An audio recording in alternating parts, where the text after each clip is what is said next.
Thank you for coming.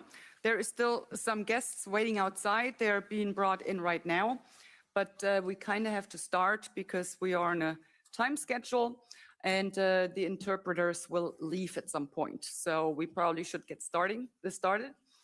I welcome you. First, an announcement real quick. In case you need to go to the restroom, it will be out the door and to the left, and you will find it right there. So, welcome everyone.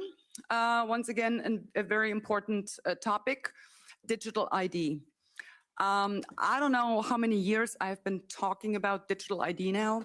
I've been warning about it, but it was usually dismissed as some conspiracy theory. I was hallucinating, I was making things up, and I was trying to frighten people. You know, the fear-mongering narrative, of course, was thrown in there too. And here we are today. Virtually, I mean, it's not only the EU Commission, virtually every single government, especially in the Western democracies, are talking about digital ID. And they're not just talking about it, they are implementing it. They are working on it, it has high priority, and they are determined to push this through no matter what. And they will not take no for an answer. So it is high time for us to once again, in massive attempts to try to wake up the people of what is to come. Do you remember the COVID certificate, the green digital certificate that it was called here in the EU? That was supposedly for our health. They were concerned about our health. Well, let me tell you, they weren't. They were not. It was actually introduced. That was like a test balloon.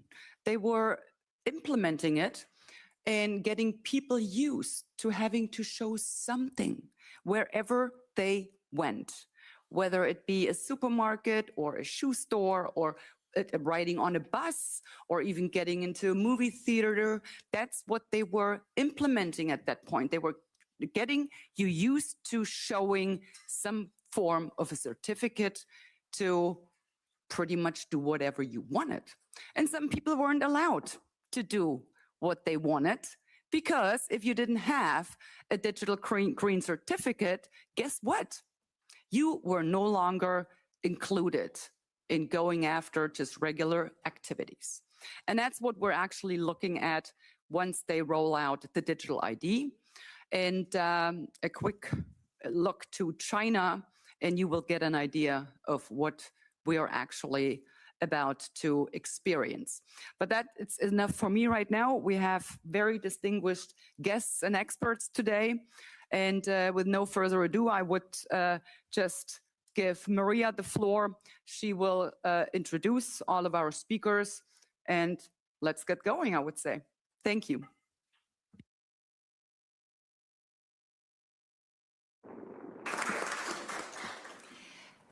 Good afternoon, everybody.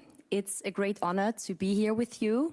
I want to say on behalf of the Make Europe Healthy Again team, thank you so much to our host, Christine. You're a true warrior and a friend, and thank you for bringing this important topic to the Parliament today. And thank you to all the speakers who came far from the USA, for example, and other parts of Europe, just to be here with us today. I'm delighted to introduce the speakers today. My background, I'm a medical doctor, also a mental health coach, and I'm the founder and president of MIHA, Make Europe Healthy Again.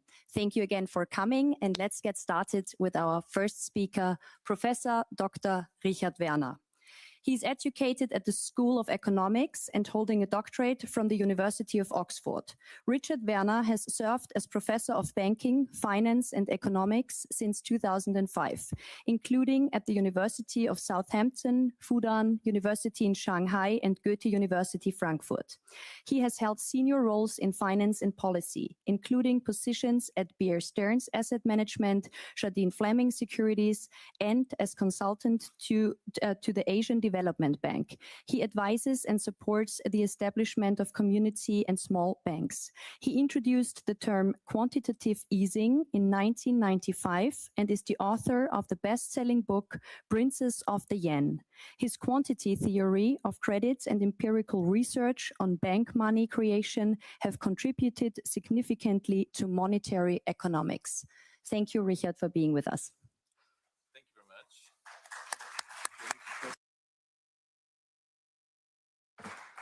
Thank you very much. It's a pleasure to be here, and thanks to you for joining us.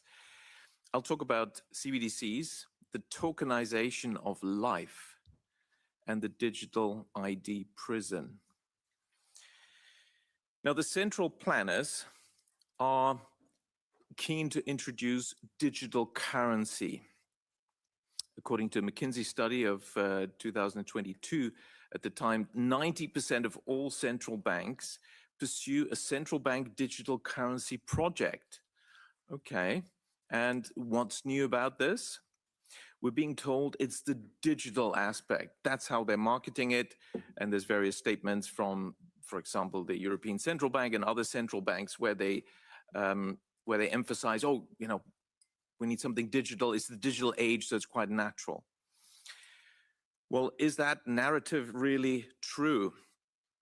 Because most of the payments we're doing nowadays in our everyday lives have been digital. They've been digital for decades, whether it's debit card payments, credit card payments, Apple Pay, Google Pay, Monzo, even, you know, the ones that appear to be new and novel, well, they still all link back to a bank account. And so banks are involved. And how do banks process this? How are transactions made? Well, our bank money, which is the money we've been using for a long time, certainly at least half a century, has been digital. We have been using digital money. And that's an important point because it shows that what they're selling this at as the novelty being the digital aspect is just not true. We've been using what you could call BDC, bank digital currency, for decades. That's not new. The digital aspect is not new. So what is new? What is new about CBDCs? Well, we've been using BDC. What's the difference to CBDC? It's the C. What is the C? It's the central aspect. That is the new thing, and they do not emphasize that in their marketing efforts that we have to pay for. So what's really happening is that they want us to move away from what we've had so far, which is decentralized banks and decentralized bank money creation and decentralized digital money, to centralized money. This is what this is about. And when you think about that and you realize the centralization aspect is actually the key aspect, then I'm sorry, but you know, the reality is the centralization of power into fewer hands is not a good trend. Fascism was about the concentration of power. Communism was about the concentration of power. Any dictatorship wants to concentrate power. Now, what's the justification for this? They will come up with stories, but when you look at the politics, it's very clear. In our day and age and where we live, the politics is not convincing because actually the opposite should happen. We claim to be fans of democracy. That means equal rights for people, participation of people in the decision-making process, not one-way diktats from above by central planners. Now, the politics is clear. There's no justification for this, but they're selling it as on the economics. What about the economics? Well, the economics is also very clear. There's no justification for centralization, even in the economics. What is the economics? Well, in order to have both democracy and economic success and prosperity, we need decentralization. The principle of decentralization It's also known as the principle of subsidiarity, officially subscribed to where we are by Brussels, but of course in reality ignored almost all the time, is about delegating power and decision-making, the actual decision-making, to the lowest possible level wherever possible. And it's been shown any organization involving humans will be more successful if you follow that principle because it works. People on the ground, at the front line, whatever it may be, they can react quickly, they can make decisions. But so the decisions will be better, it'll be more effective, but also people will be motivated. That's why the Soviet Union didn't really work so well, because you had these crazy instructions which made no sense, but you still had to do it anyway. So this principle is well established. I wrote a paper on this, Subsidiarity as Secret of Success. And it's an HR journal, Employee Relations. It's open access, so have a look at it.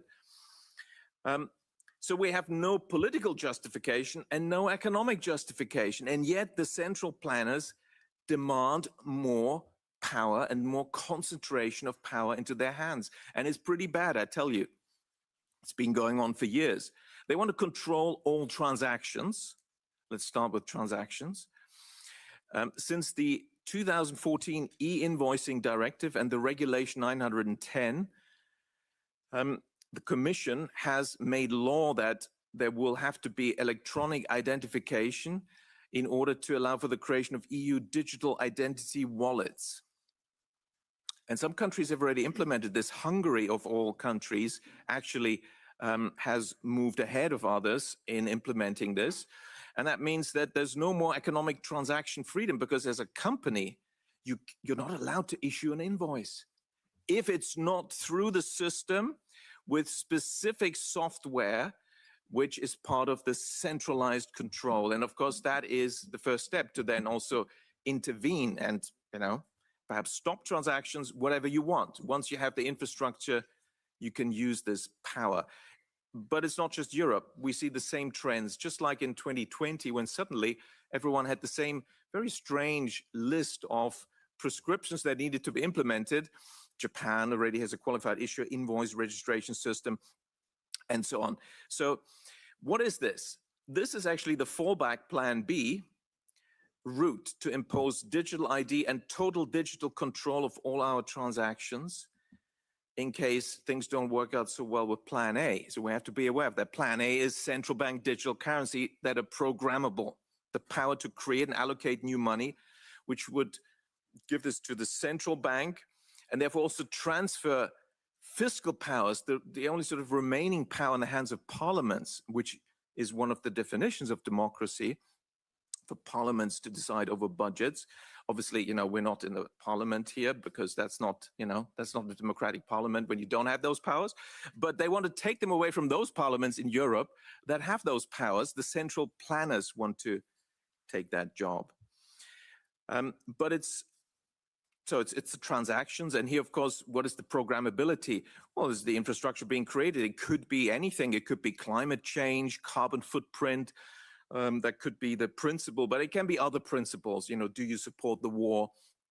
Are you on the right side with your opinion on whatever currently is, countries we're making war on?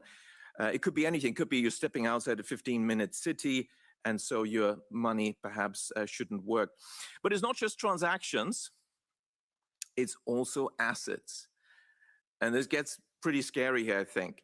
The Bank for International Settlement, the central bank, originally created, like most central banks, as a privately owned institution, but extraterritorial, created the precedent for extraterritorial organization that is above countries, outside countries. So it's sort of in Switzerland, but it's not actually in Switzerland, in Basel.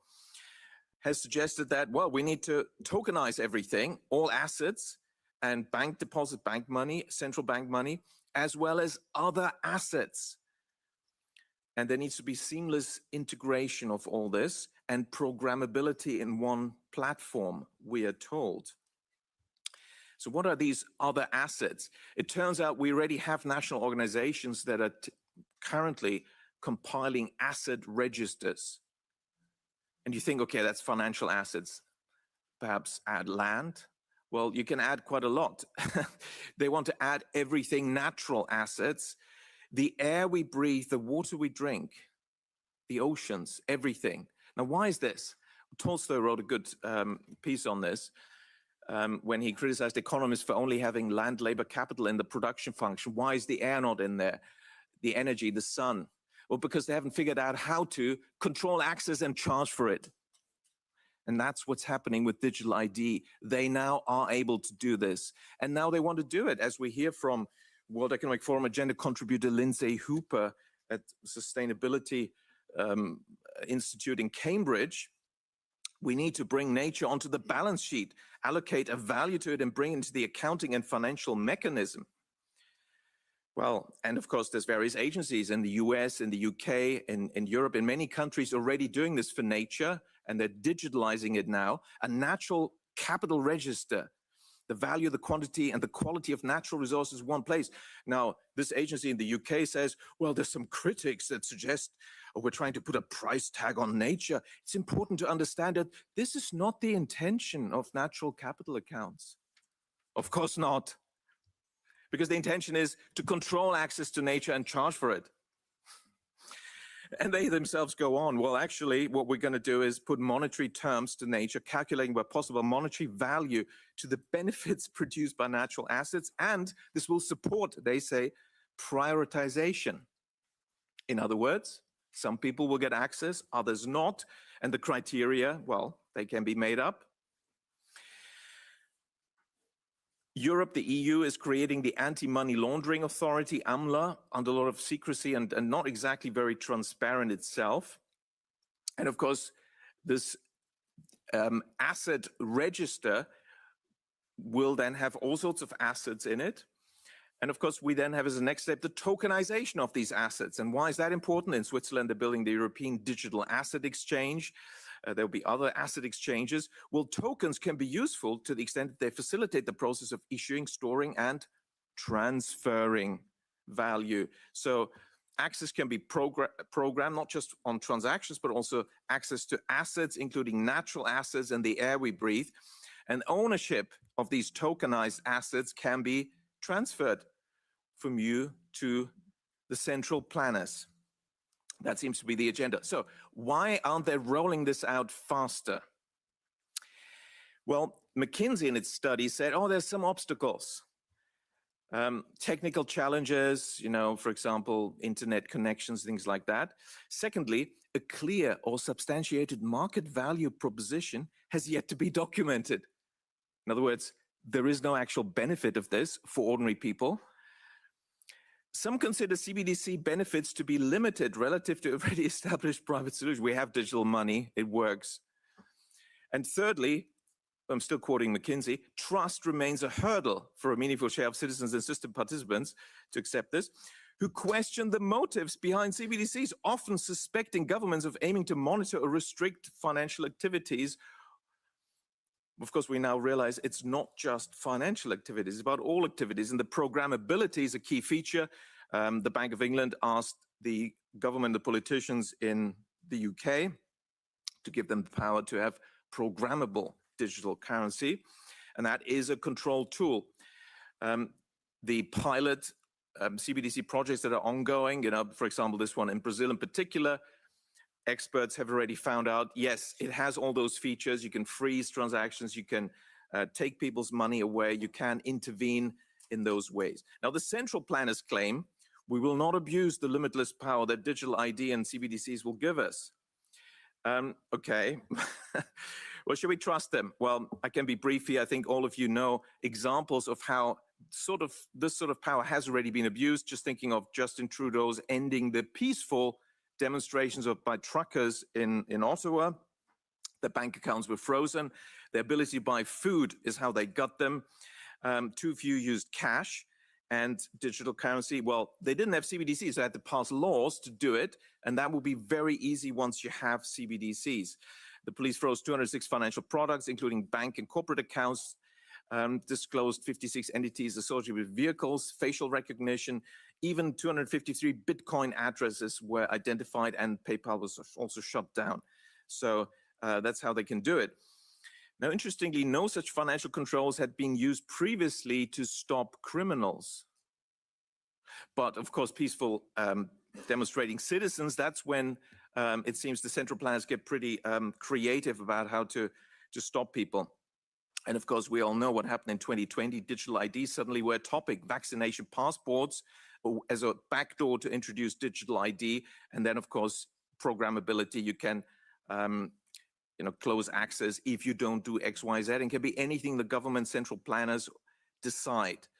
And now we have the EU commissars already abusing their dictatorial powers that they've had for a while, but now they're showing these powers by declaring polite, very polite, considered critics like Jacques Beau, a Swiss former sort of army officer, in his, just giving his opinions. He's an outlaw now. He's been sanctioned. He can't buy food. He can't leave the country, Belgium, in order to travel back to Switzerland. It is quite extraordinary. Now, on the monetary front, the CBDC is the biggest upheaval in our monetary system in more than 300 years. But the digital aspect is not new. What is happening, therefore, is the centralization, but it's a particular type of centralization. The central banks are ripping up the old agreement between the banks and the central banks, which was that the central banks deal with banks and the banks deal with us. And overall, the banks haven't really abused that. They've never sold our data ever, our transactions data. They haven't. That's really why they've become the enemy, because that's supposed to be a currency that they want to sell and trade, and banks have refused to do that. So the central banks are now stepping into the arena and want to compete against their regulated, the banks. This is like playing football. The umpire saying, well, it's a bit boring. I'm going to join. I'm going to score some goals, but I'll still reserve the right to blow the whistle, give the red card, give the yellow card. Who's going to win that game? So the bank regulators will compete against the banks, because CBDC is just a current account at the central bank. That's what's happening. Of course, this conflict of interest explains what the central banks have been doing. They've been taking anti-bank policies for many decades. Already in 2002, I warned about how the central banks were creating these asset bubbles, banking crises, recessions. And of course, that has continued ever since. Unabated, we've got regulatory moral hazard. The more crises they create, the more powers we give them. Each time they demand, oh, it's because we didn't have enough powers, which is not actually true, and should have been stopped earlier. So can we trust the central banks to give them yet more power? I think the answer should be a resounding no. The high inflation that started in 21 was created by the central banks. No matter what they tell you about wars, the economics is very clear. I could forecast it quite successfully from May 2020 onwards, that 18 months later we'll get significant inflation, because the money creation was just massive, off the charts. Then the central banks imposed a fake pandemic, you know that story. And we know that people like Jeffrey Epstein, is now public record, were involved as early as 2017 in setting up the scheme of this great pandemic for some investors to make a fortune, such as Bill Gates.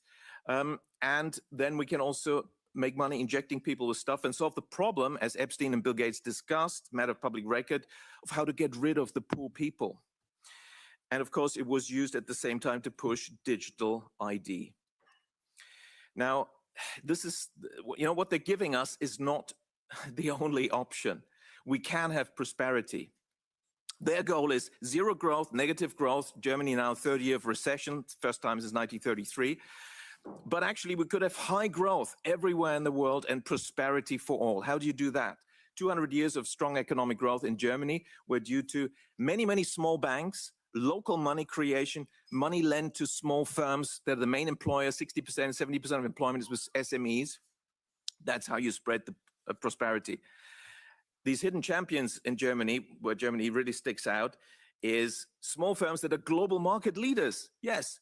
Now, how's that possible? Because Germany has the largest number of banks in Europe. Well, we should use past tense, had the largest number of banks. And they were mostly small local banks. That is the way to generate prosperity. But the central planners don't like that, and they've been killing banks. So ECB policies have been very successful. Under the ECB, a very young central bank, already 6,000 banks have disappeared in Europe. And surprise, surprise, it's not Goldman Sachs that has disappeared. So last chance saloon, and I'm wrapping up here. the overarching trend of the 20th century was the concentration of power in the hands of fewer and fewer people. Lord Acton, quite wisely, and he was really an observer of politics for many decades, concluded power corrupts. That's the reality. That's human nature. If you give people power and too much power, it will lead to bad results. Absolute power corrupts absolutely. So we have to stop the further spread of digital ID and the introduction of CBDCs. Already Europe is being deindustrialized, economically destroyed. We can't give these central planners that have delivered this yet more powers. Instead, we need to decentralize, break up the concentrated power, oppose digital ID. We are sovereign individuals. We don't need to prove our identity. If somebody wants to check identity, well, that's their problem. We need to oppose digital asset registers and tokenization of our assets and of nature. And we need, most of all, of course, to oppose CBDCs. A decentralized monetary system is the future. Many small local banks in a decentralized fashion implementing subsidiarity, that is proven to be very successful. That's how, excuse me, that's how China became an economic superpower within one generation.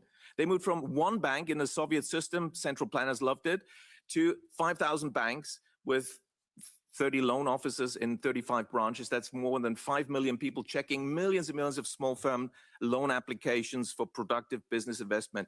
It's easier to find people to govern themselves than people fit to govern others, because those who are currently governing us, they're not fit to do so. Thank you very much.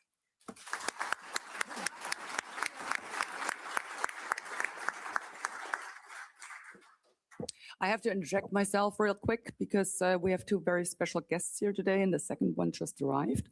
And I would like to recognize them. So the first special guest we have here today is the Senator of the Upper House of Ireland. Very welcome, Sharon Kagan. Please give it up for Sharon. Thank you so much for all you're doing. And who just arrived is my very good friend, Andrew Britton, a former member of parliament in the UK. And we have been fighting this fight on all kinds of ends for so long. I'm really honored that you made the trip and came here today. Thank you for coming.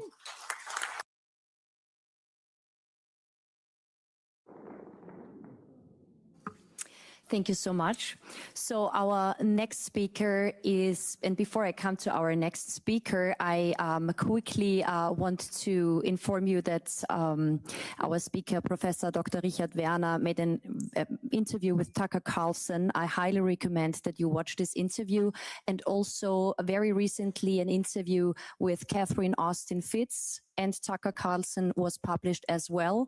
And you can find out more about Catherine Austin Fitz's work on solari.com.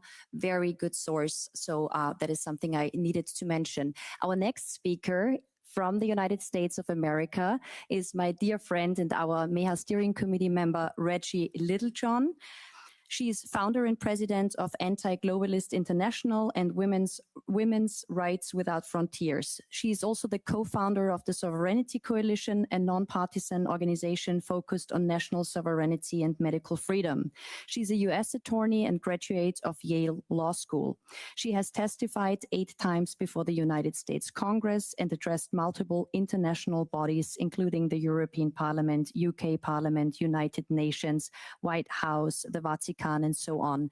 She was featured by major media outlets, including BBC, CNN, Fox News, Voice of America, and many more. Thank you for coming, Reggie. Thank you so much for having me. Can you hear me? Yes, okay. I would like to thank MEP Christine Anderson for being at the very forefront of these issues for many, many years and for hosting this important event. Humanity stands at a crossroads. If international interoperable digital IDs become mandatory, humanity will become trapped in a digital gulag. According to the Universal Declaration of Human Rights, Article 19, quote, "Everyone has the right to freedom of opinion and expression." This right includes freedom to hold opinions without interference and to seek, receive, and impart information and ideas through any media and regardless of frontiers. Free speech is a human right. Indeed, it is the fundamental human right on which other human rights depend. Nothing will chill free speech more quickly than having social media posts tracked through artificial intelligence and mandatory digital IDs. If we are expressing opinions that are deemed misinformation or disinformation or misinformation or hate speech by whoever is in power, we can be silenced on social media, and indeed, we can be cut off from our credit cards and our bank accounts, as what happened with the Canadian truckers. In June of 2023, together with the EU digital COVID certificate infrastructure, the World Health Organization officially rolled out a system of interoperable international digital health IDs, and they are working on the verifiable digital health wallet. So this is the pillar of the control grid. There are 4 aspects. I think of it as almost like a 4-legged chair. There are 4 aspects to creating a trap for humanity. One is digital IDs, one is central bank digital currencies, or any other kind of currencies that are programmable. One is artificial intelligence, and the last one is the physical infrastructure that is required by artificial intelligence. Now, these digital IDs can be used to establish an infrastructure that could lead to a Chinese-style social credit system. And the pretext for this change, it can be, the pretext can be to stop illegal immigration, or to stop election fraud, or to protect children. But whatever the pretext, the result is the same: building a control grid. So in China, if you want to see where we're headed, they've got a social credit system where they've got a digital ID, and it's an app on people's phones, and they centralize through artificial intelligence everything about a person that comes from the digital world. So it can be facial recognition, real-time geolocation, where you live, where you work, your social media posts, your internet spending history, your internet search history, your medical history, your criminal history, if you have one. And they put it all together to have an assessment of how trustworthy of a citizen that you are. Trustworthy in China means you do everything you're told and you never make any waves. You certainly never criticize the government. Now, this is the kind of thing that is technologically possible in the West. It's not like China is ahead of us technologically. We can do this, and I'm worried that we will do it if we don't resist it. So the World Economic Forum created a chart. Could you put the chart up, please? Okay.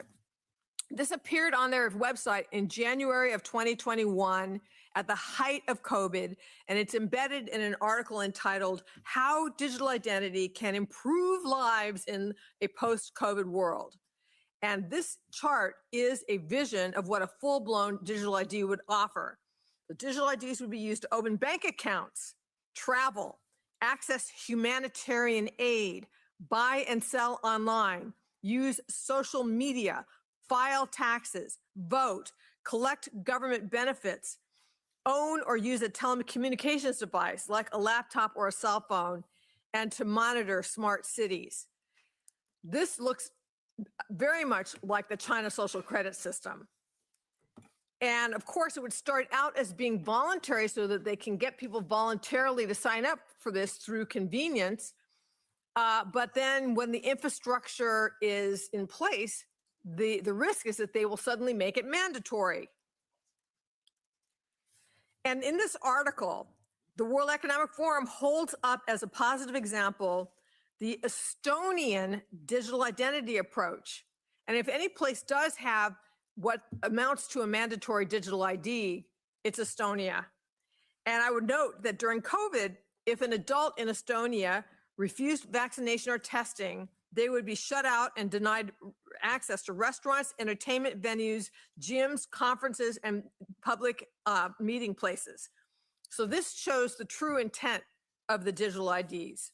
And when combined with central bank digital currencies, the control grid is complete.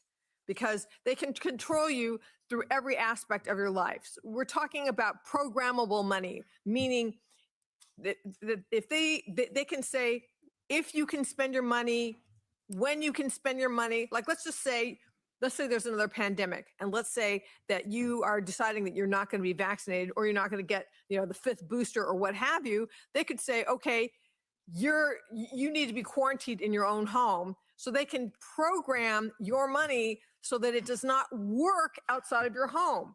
So you can't get into the car and buy gas. You can't do anything outside, or they could say you have to, if they want to discourage saving, they could say you have to spend it by a certain date. They could say you can only, if you've already flown someplace and you've used up your carbon credit, they can stop you from buying another flight that year. I mean, the list goes on. It's, as much as you can imagine is what they can do with programmable money. It can be tied to carbon credits. I'm not saying that this is happening now. I'm not saying that they're doing that now, but I'm saying that the infrastructure exists now. And we need to raise our voices to stop this from happening. Now, like in China, all of this is powered by artificial intelligence. And so it's only through artificial intelligence that they can track every single aspect of our lives. And they say all of this is for our convenience and for our betterment. But there is a risk that they can turn this into mass surveillance and a system of mass surveillance and totalitarian control. So there's a person called Larry Ellison in the United States. He's the head of Oracle. And I just want to play a little clip of something that he said of his vision. He's very, very powerful. It's not just any guy. He's a really powerful guy. And this is his vision behind artificial intelligence.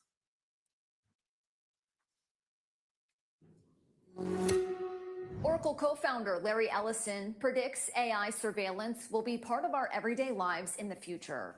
During a recent Oracle Q&A, Ellison said AI will soon play a major role in monitoring society through a vast network of interconnected cameras, including security systems, police body cams, and vehicle dash cams. Everyone would see it. Your body cams will be transmitting that. The police will be on their best behavior because we're constantly recording, watching and recording everything that's going on. Citizens will be on their best behavior because we're constantly recording and reporting everything that's going on. Ellison's vision is for AI to analyze data from this network of cameras in real time in an attempt to prevent crime while also tracking and influencing public behavior for a safer society. However, the idea raises serious privacy concerns. Critics argue it could lead to a surveillance state with constant monitoring infringing on personal privacy rights, while others say it could help solve crimes faster and provide transparency to citizens in cases of excessive force from law enforcement. We're going to have supervision. In other words, every police officer is going to be supervised at all times. Ellison's proposal highlights a growing trend among tech giants to harness AI for societal influence, which may significantly reshape our lives in the coming years. For more unbiased updates from all over the world, download the Straight Arrow News app or visit san.com.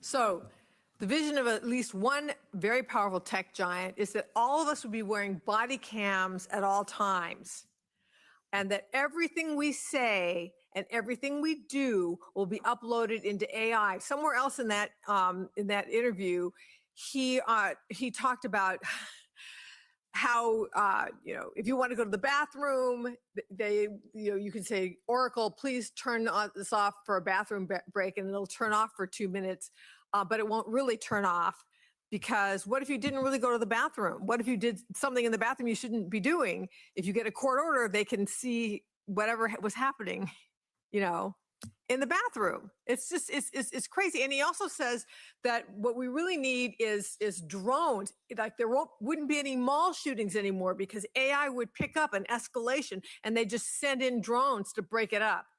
I mean, this is like 1984 on steroids.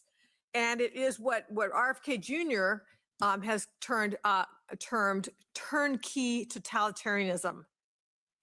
The infrastructure for this is being built. In fact, I would say it's already here, and we need to regulate it. Okay, otherwise we're going to be living in dystopian hell.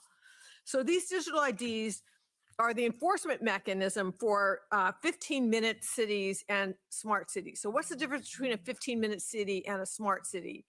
15-minute city or 15-minute ghetto, as MEP Christine Anderson likes to say, is just the idea that everybody should be living in a place where everything you need, where you live, where you work, where you shop, where you go out to the restaurant, where you go out to spend time in nature, it's all within a 15-minute walking distance or biking distance from your home. And the idea is, oh, we're going to help you build community. Okay, well, how do you enforce that? I'll tell you how you enforce it. You enforce it through the use of digital IDs connected to and also on your phone, so they can track you everywhere you go from the phone, but also surveillance cameras on every corner, ring cameras on every door, all of that, so that if you try to go out of your 15-minute radius, they can prevent you. I mean, they can prevent you just by turning off your CBDC, but they can also prevent you through barriers and barricades and then just stopping you, having police stop you or having drones stop you, I suppose, if you go out of your 15-minute radius. So what does this do? I mean, they are like 15-minute ghettos. They're connected to smart cities because the smart cities are the ones that have all the infrastructure of surveillance, to monitor traffic, they say. But what they're also doing is they are tracking your movements, so that if you become a disfavored person, if you're a dissident, if you're talking like I'm talking right now and the powers that be don't like it, you can't escape.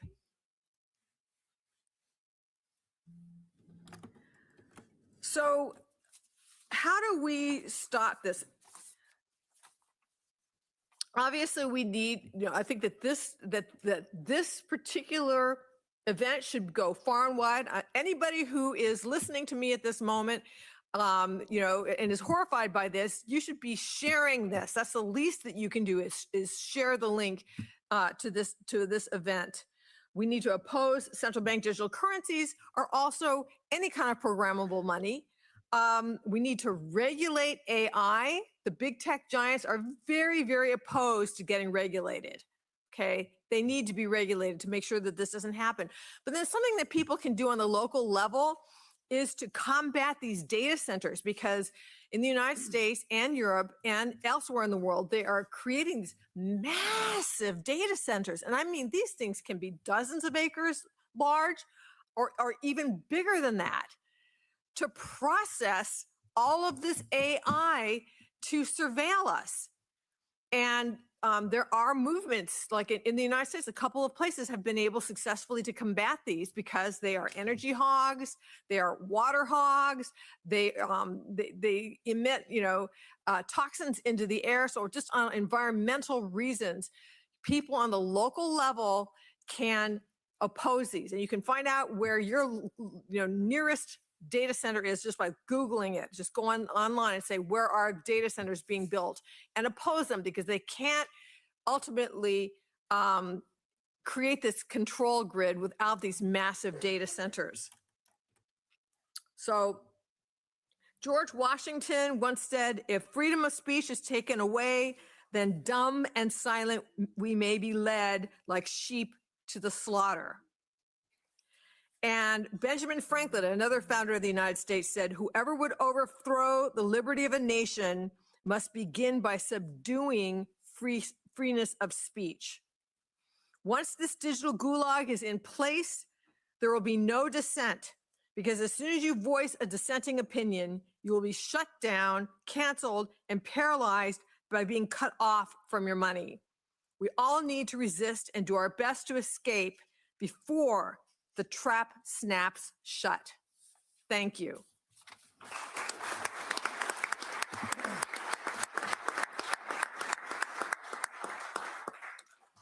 Thank you so much. Our next speaker is Martin Hadic, Professor Dr. Martin Hadic. Thank you for coming. He is, as I am Austrian, he is a specialist in hygiene, microbiology, infectiology, and tropical medicine. Former hospital physician in Austria with 20 years experience in clinical microbiology, parasitology, travel medicine, and vaccinology. Since 2010, he is the head of a microbiological laboratory in Hanover, Germany, appointed Professor Austria 2012 and Fellow of the International Society of Travel Medicine from 2019, active in international travel medicine organizations, author, and frequent international lecturer. Thank you for coming.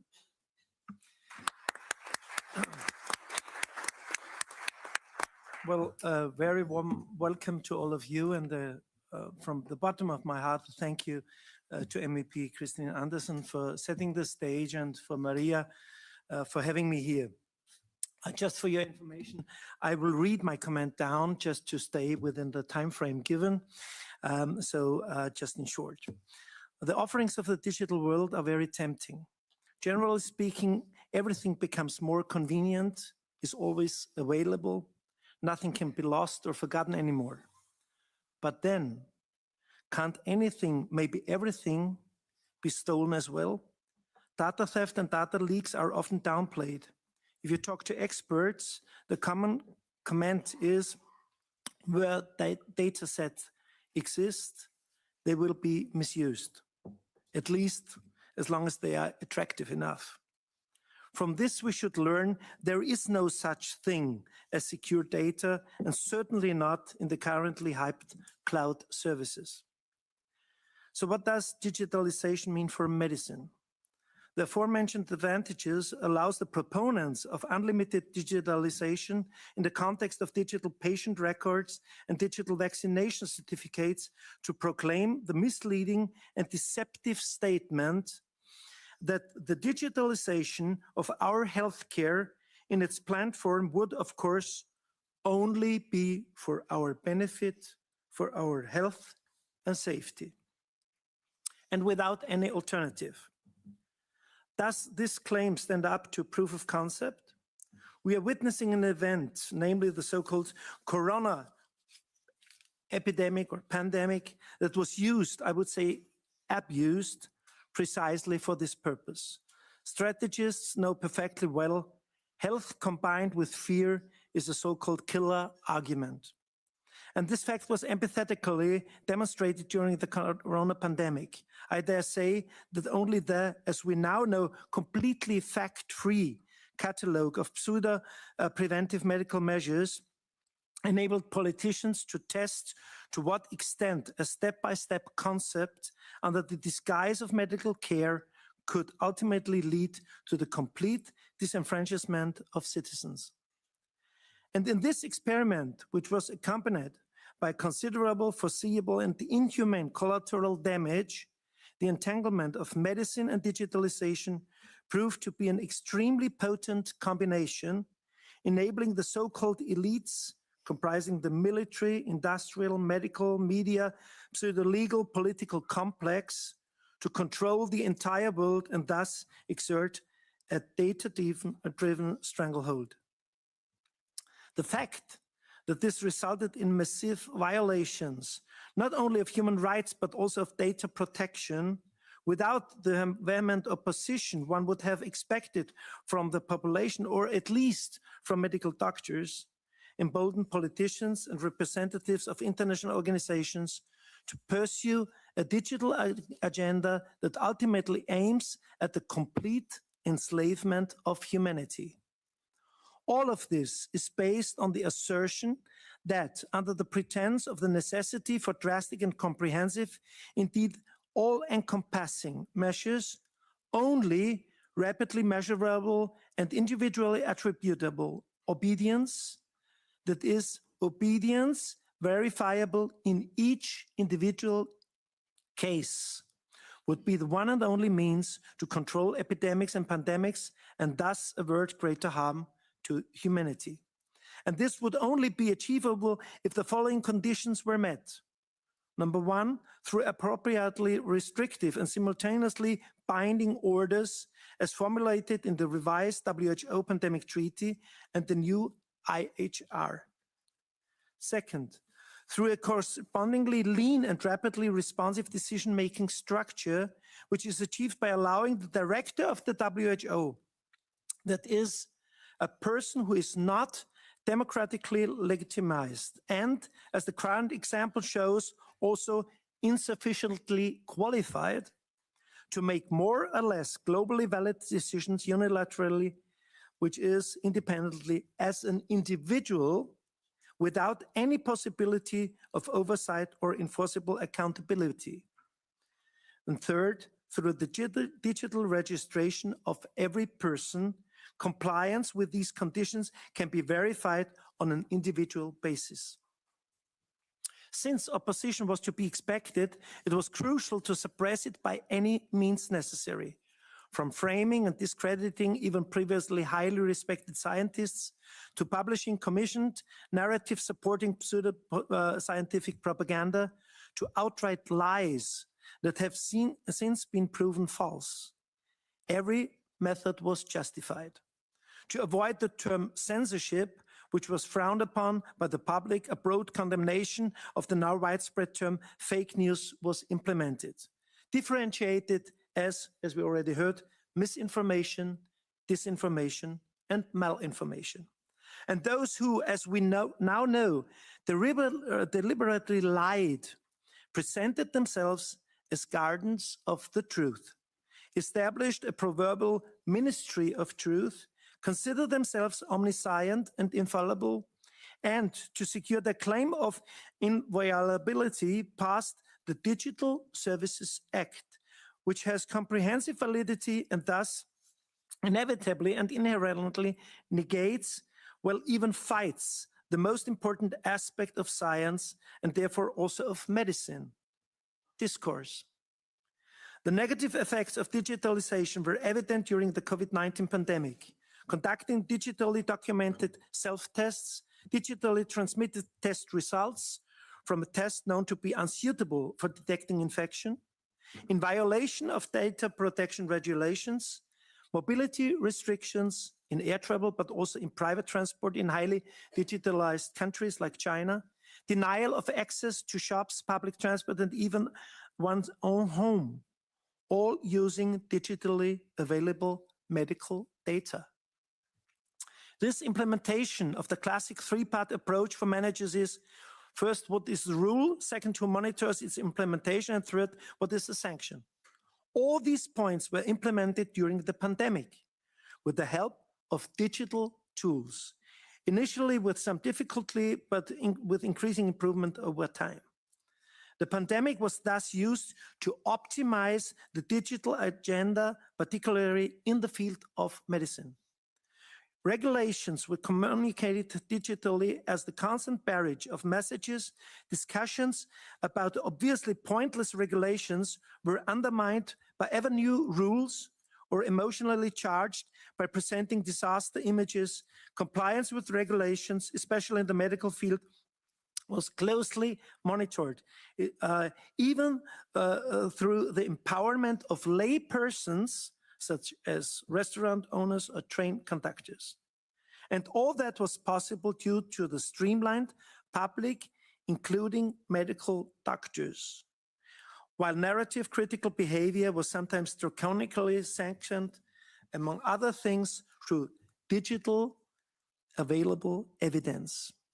Here, too, as it is now also illustrated by Robert F. Kennedy Jr.'s letter to the German health minister Warken, doctors and other medical personnel were particularly targeted by power-hungry state authorities. As is well known, quality assurance, which plays a very special role in medicine, includes three different criteria: structural quality, process quality, and outcome quality. All these parameters have been criminally neglected in the recent past, particularly noticeable with regard to, but not limited to, injectable substances that are still referred to as vaccines, even though they are fundamentally different in structure and design and are incapable of even remotely fulfilling the cardinal requirement of vaccinations, namely sufficient protection with acceptable side effects. It is no surprise that the COVID-19 vaccination now must be digitally documented in the electronic vaccination record in Austria, for example.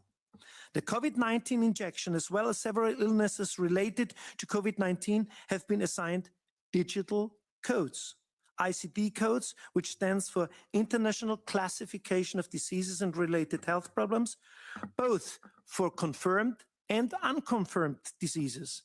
And believe it or not, there is even a specific ICD code for healthy individuals with a negative SARS-CoV-2 test.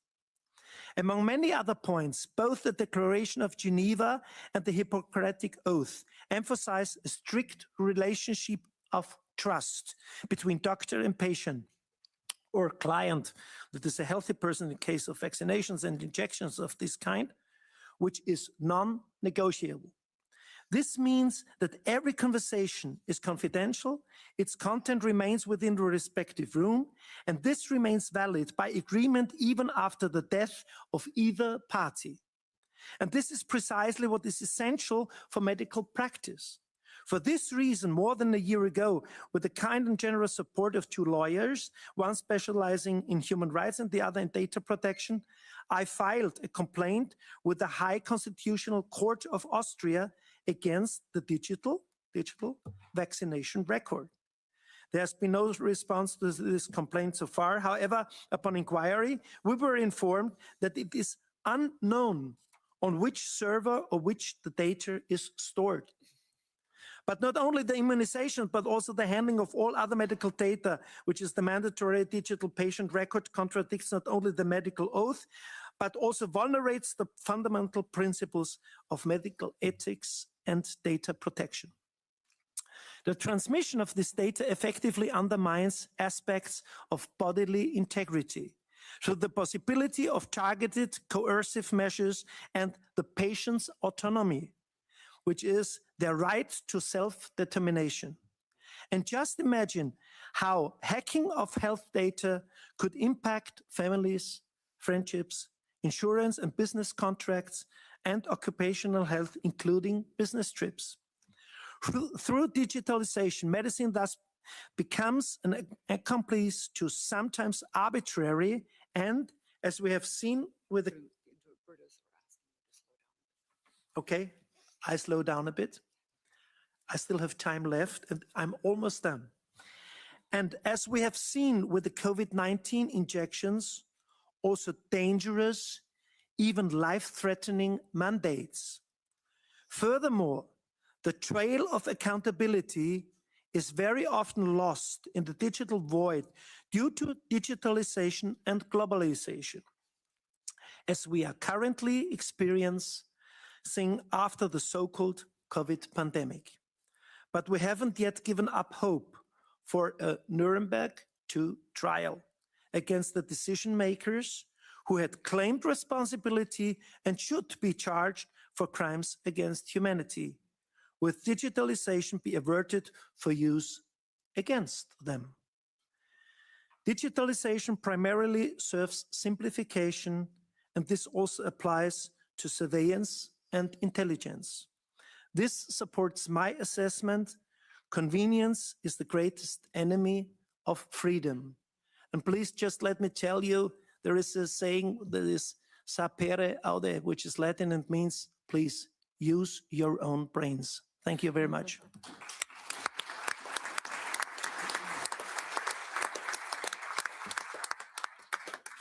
Thank you, Martin. Our next speaker will speak in German, so please use your headphones that you have on your seats. You need to select the correct channel for your language. There is a button. I think it has a whatever symbol on it, I can't remember. And you can just keep pushing it until you see the language that you would like to hear it in. German's channel 01. No, you got it. Yes. So Tom Lausen. He's an IT specialist since the 1990s, former managing director of an IT consulting firm.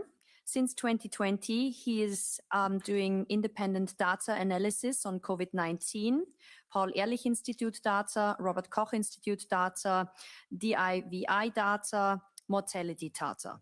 Repeatedly appointed expert in the German Bundestag and state parliament hearings. Party appointed expert before the Federal Administrative Court. Since 2025, he is a member of the Corona-related Enquete Commission at state and federal level by AfD Party. He is also the co-author of 2 Der Spiegel best-selling books. His public outreach via information channels has more than 100,000 subscribers. Thank you so much, Tom, for being here with us.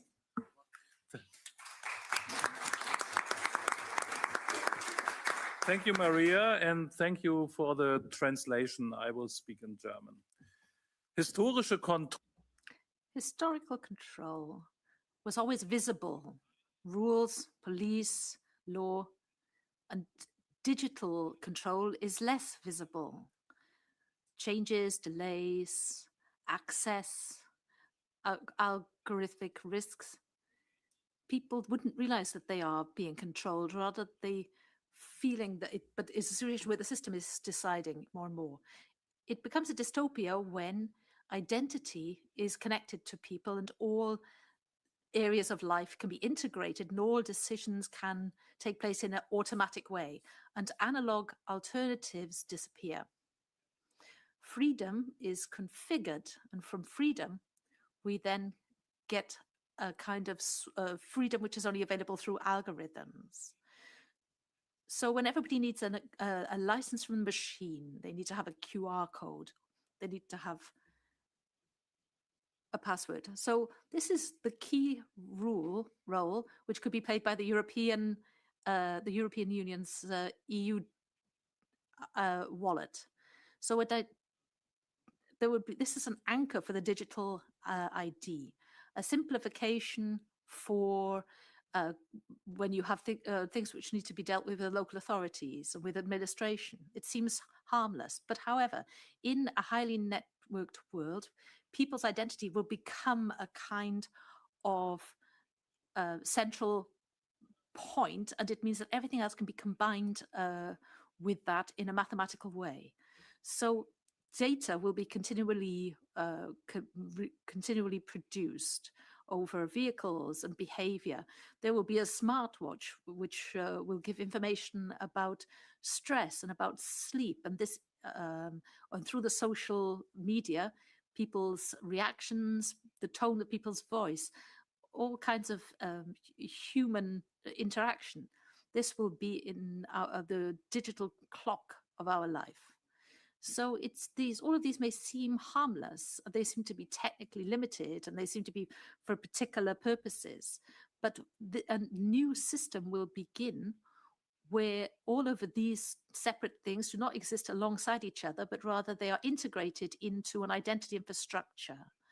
So what used to be available in a fragmented way can now be integrated from certain different sets of data. You will have a coherent framework of reaction patterns and routines. So you won't just have a user profile, but rather you'll have a dynamic personality model.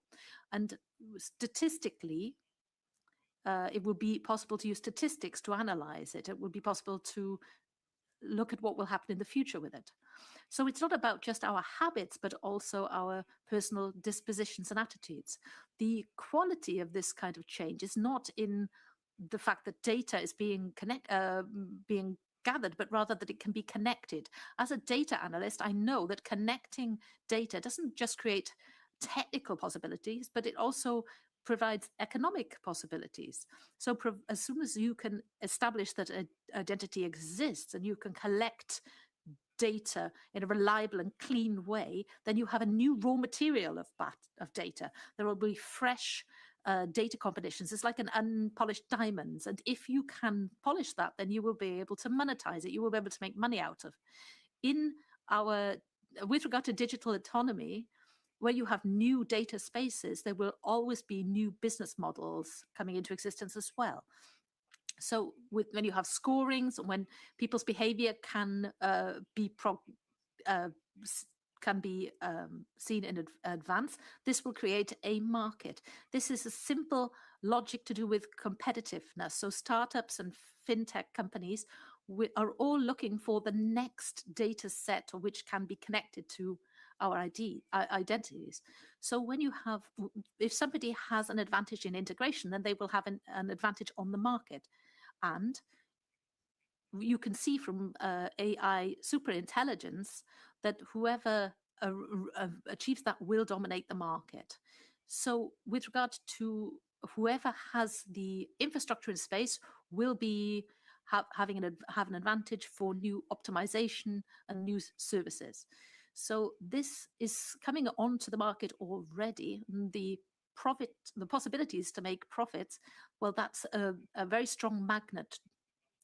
We can see that there's a huge amount of data being produced every day through communication, mobility, and work. And for the artificial intelligence, this kind of data is a raw material. This data is being used as training material. And the person who controls the data will also control the ability of these future machines to learn, and therefore also these machines' abilities and functions. And so we need to draw attention to this fact. The EU is trying to develop digital sovereignty, not just in a rhetorical way, but also with regard to data. The idea is to set up the EU's own AI system and ecosystem with its own data, rather than just handing this over to foreign data platforms. Data is the capital of the future, but everybody knows this already. What is new, however, what we're becoming aware of is that AI is a processing machine and a digital identity, so EU ID and interoperability. This is the infrastructure needed to collect this data. The decisive point is this EU wallet, which is not in itself going to be a monitoring or surveillance system, but it will be an identification instrument.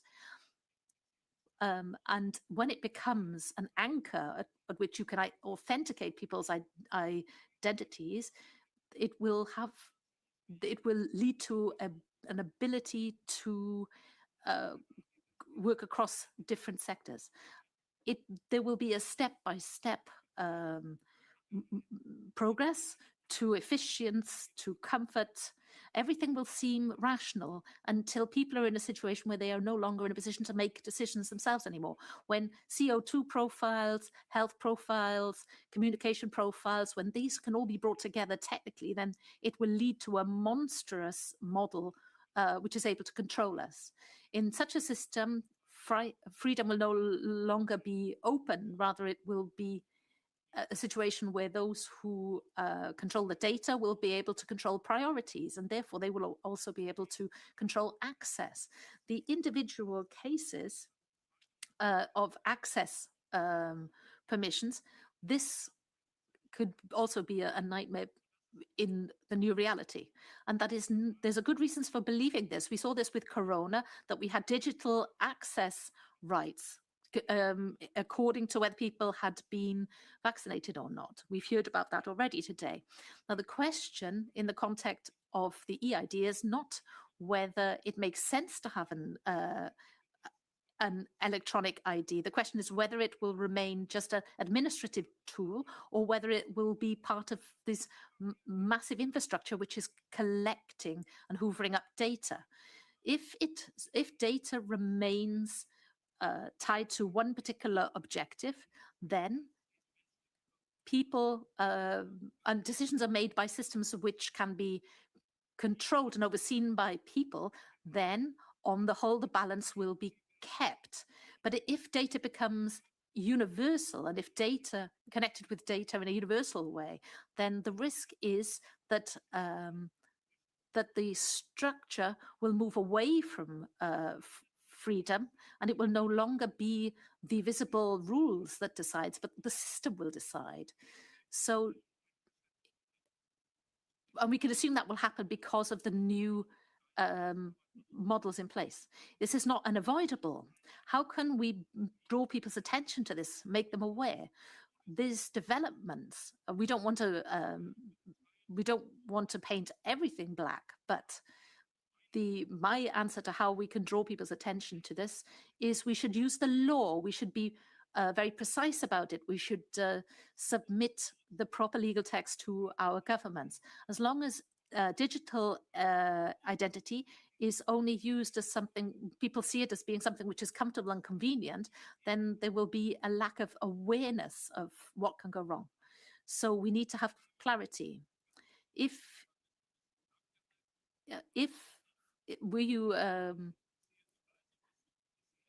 important to have clarity, but not put people under pressure. Did you allow yourselves to be pressurized into not having a COVID vaccine? So with regard to things can change very quickly if people freely agree to something, as we saw with the corona situation. There are millions and billions of euros being put into propaganda in order to get people to agree to this in a voluntary manner.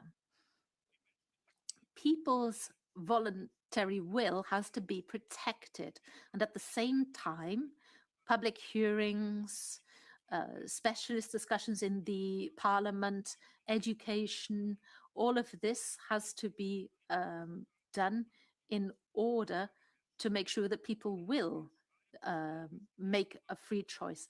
By everybody who discusses this, everybody who writes about it. It's not about waiting for the noose to tighten on our necks before we react. It's important that we should learn how this architect can be set up. We need to have an architecture which is analog, and we need to connect with people all over the world. Every technical and digital improvement must be clear for everybody, and every interface needs to be understandable and possible to explain. And valuation clauses and sunset clauses need to be included in the law. Otherwise, there should be no agreement. So with every extension of the connections to our identities, so data protection, for example, this needs to be taken seriously, and there should be no cross-sector data fusion without explicit parliamentary approval, and also not without the approval of the man in the street. So having this anchoring, it needs to be anchored in law that there are analog alternatives for state services. We need to have it needs to be necessary to get people's agreement before steps are automized. So there needs to be, it has to be documented if data is given to third parties. And also, it is important to always have the right to exit a digital identity system without any disadvantage. This should be a right that one has forever, because it is decisive that we don't have to have large symbolic demands, but we should have it in the infrastructure. There should be a ban of any kind of indirect forcing of people to make decisions. There has to be it has to be possible for human monitoring and surveillance to take place. And it's not about attacking the whole system, but every extension, every interconnection of data needs to be reviewed. Every crisis, every change needs to be limited. So scenarios need to be made understandable for people. We shouldn't have abstract ideas, but we need to have very precise questions. So what happens if CO2 goals and mobility information is put together, for example? What does it mean when identity comes to a situation where it is a universally used authentication basis. So slowing it down doesn't mean blocking it. It just means about being careful with people's life and putting the human factor before digitalization.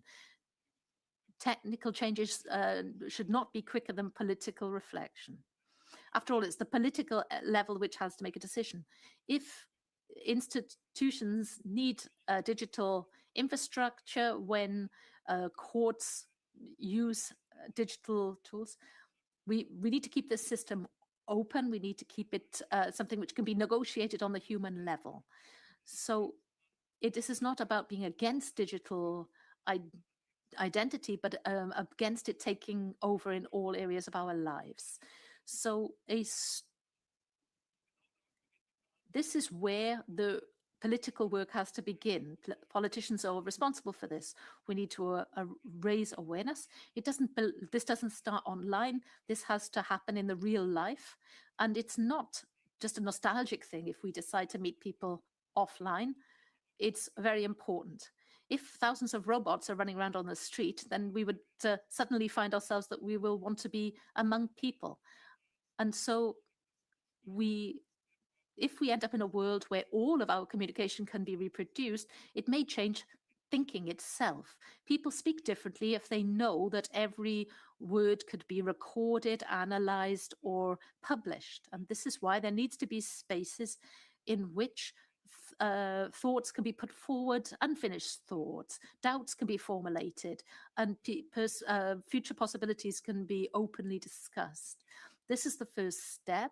So analog meetings without using digital devices, no smartphones on the table, no recording anything, no automatic transcription services, no robots, no sensors, no AI supported minutes being drawn up, not to be a Luddite, but just to be able to concentrate on interhuman interaction, expressions, and gestures. So we need room for thinking, a room in which arguments are not performative so that they can later be analyzed, but they are really intended for the person that you are speaking to. So we need to think calmly without pressure about what digital identification could mean. We need to listen to each other, and we need to when you choose not to record things or take photographs, then you're showing trust in each other, because we have a society which is only based upon discussions which have been recorded, then we will lose a great deal. So it is about having a cultural basis or maintaining a cultural basis for later parliamentary initiatives and for suggests to how the law could be changed. This analog is not a replacement for the digital, it's just a corrective measure. If you only communicate in a digital way, then you will think in digital categories. People who meet each other in the analog world, they remind themselves that people are not just a set of data, but a person is a person sitting across from you. A place where people can meet, where there is no algorithm listening and there are no profiles being drawn up, and one's thoughts are not immediately being analyzed and assessed. So we have to protect ourselves with clear rules, and strangely enough, all of that begins in the analog world. Thank you.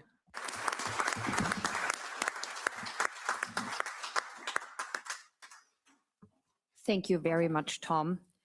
Our next speaker, if I may say that, the youngest in our group, Montgomery Toms. He's a British freedom campaigner, waking young minds up to authoritarianism and challenging government overreach. He's also the founder of Freedom Watch GB, the fastest growing youth-focused freedom movement in Great Britain. Thank you for being here.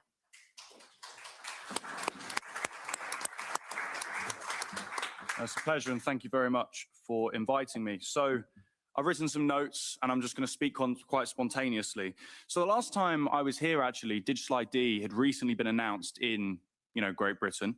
And I briefly touched on it and explained how, we're going to be fighting it and we won't be going along with it. Now, Keir Starmer, our great Prime Minister, went forward with, I think at the time it was his 13th U-turn, and said they're no longer going to bring it in. But I can tell you there's absolute nonsense. And it's interesting because listening to other speakers here talking about all the things that I was talking about when I was last here about, mission creep and social credit systems. Well, the mandated aspect of it coming through the front door and being so obvious that it's here is actually the easiest kind of way of looking at it. Because I can tell you from the experience of what we're dealing with in Britain, it's far more sneaky and through the back door. So what's happening is they've U-turned on mandated digital ID. So it's not coming in, we win. Not the case in any sense. There are multiple ways that they are bringing this through the back door. So I'll give you a few. For example, if you're a company director in England now, or Britain, you are required to sign up to something called One Login. Now, that all sounds nice on the face of it, but quite simply, that is a centralized login portal for you to be able to run a limited company. You won't be able to be self-employed unless you sign up to One Login. Now, One Login is incredibly insecure in the sense that it's based on foreign Romanian technology originally. It's been red team tested, so they've put it through basically a process where they put friendly hackers in there to see if they can break in. Lo and behold, guess what? They broke in without even being noticed. So that's what our data is being held on. But it goes even more sinister than that. Digital veteran cards, digital driving licenses, all things that at the moment are optional. But like we saw during the lockdowns, like we saw during COVID times, we didn't technically have vaccine passports mandated in every single location in England or Scotland, Wales, etc. But some venues chose to have vaccine passports in the same sense that venues may turn around and say, okay, well, you've got to use only card here and you can't use cash. Now, technically, they've not implemented that by law, but naturally speaking, people are going to be forced and gradually kind of edged in the direction of just going, well, it's more convenient, as we've seen touched on down this panel about how it's more convenient. And that is, convenience is the word they always try to use it during lockdown. Another more concerning one. The Children Wellbeings and Schools Bill is another thing that they're pushing through. This is essentially where they say that if you want to homeschool your children, they will have to have a digital ID. And what they're doing is they're automatically transferring NHS numbers into lifelong IDs for children. Get them young, right? And then that way they grow into it. And what is homeschooling? Oh, well, it's you escaping from state indoctrination, if you ask me, and having the autonomy and freedom to bring up your children the way you see fit. Of course, cracks down on freedom. Reason I'm mentioning these very specific examples is we've seen a so-called U-turn. Okay, so we've been through the process already of them implementing it or trying to, saying it's going to be mandated for your right to work. But they U-turned on it, and I can tell you it's still very much here. So it's the responsibility of lots of people that are obviously that don't live in Britain to really do some thorough research as to what their government is pushing through the back door, and it's far more sinister and far more sneaky.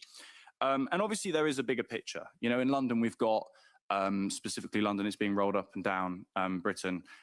We've got facial recognition rolled out up and down the city. If you've committed an offence and they're looking for you, they will scan thousands upon thousands upon thousands of face to pick up a few wanted people.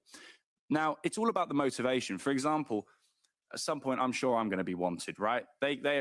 Recently, I'm under investigation for being offensive, in a public space.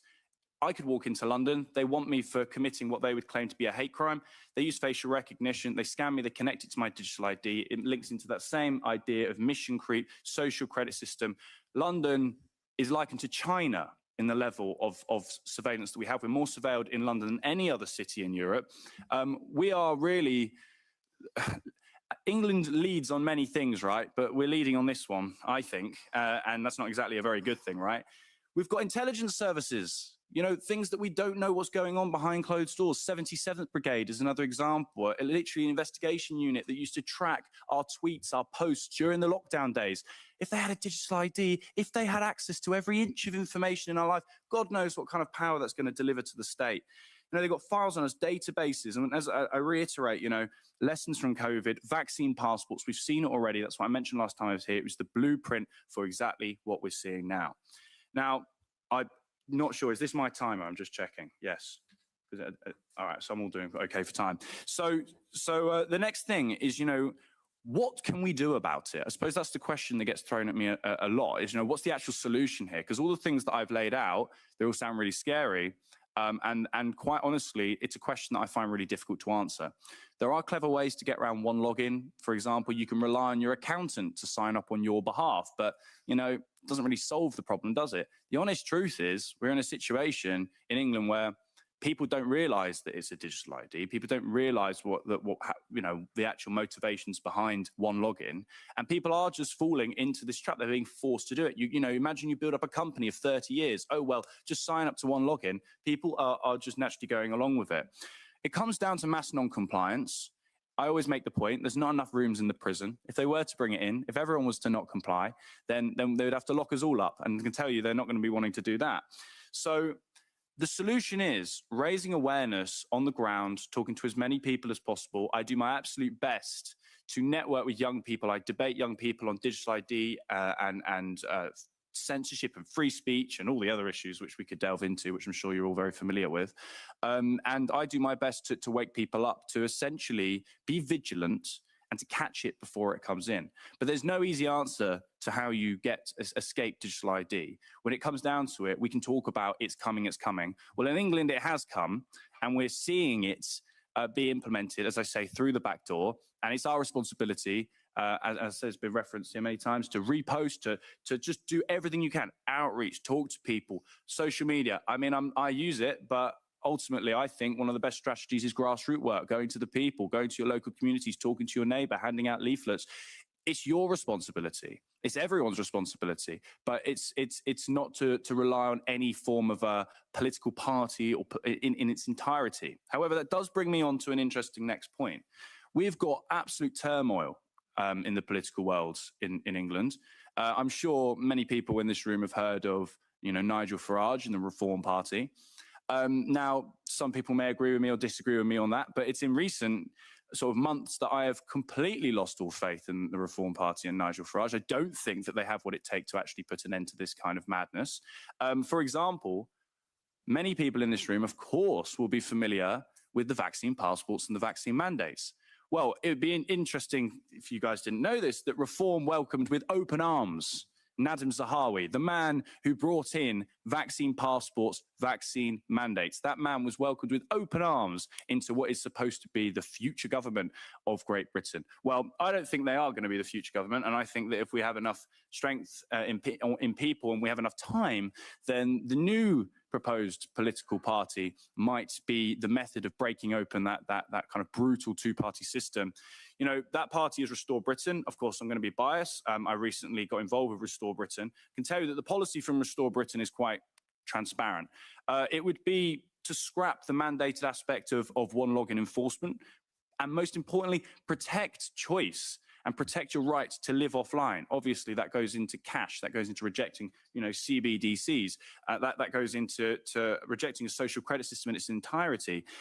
Guarantee access to services without digital verification, provide clear physical documentation alternatives, stop the expansion of digital wallets. That's another one. As I said, mentioned digital veteran cards, digital driving licenses, repeal the children's digital ID through the NHS being automatically transferred, as I mentioned earlier, ban facial recognition in public spaces, roll back on mass surveillance, and ultimately just restore freedom, which seems sort of like a distant idea, but that is what I believe is our best opportunity if you're looking for in a direction to vote, if you're going to be living in England. Reform Party, I don't think they have what it takes. But ultimately, as I mentioned, that I made that point from saying don't rely on just a political force and a political party. And I think that's absolutely fundamental. We do see this temptation to offload responsibility, even amongst those that champion freedom the most. And I say to every single one of you in here and anyone that's watching this video, take responsibility for yourself, your local communities, and as I said, do everything you possibly can to outreach and tell people what is happening. And even if that means feeling lost or isolated or lonely or cut out, because I can think everybody here has probably had lost somebody close to them through their political beliefs. I wouldn't even call them political, I would just call them principled reality checks, right? But ultimately, it is difficult. But we are at a T-junction, especially in Britain. We are at that. We are dealing with digital ID. It is here. I'm not even talking about how it's coming. It's arrived. It's being implemented in a very, very sneaky way.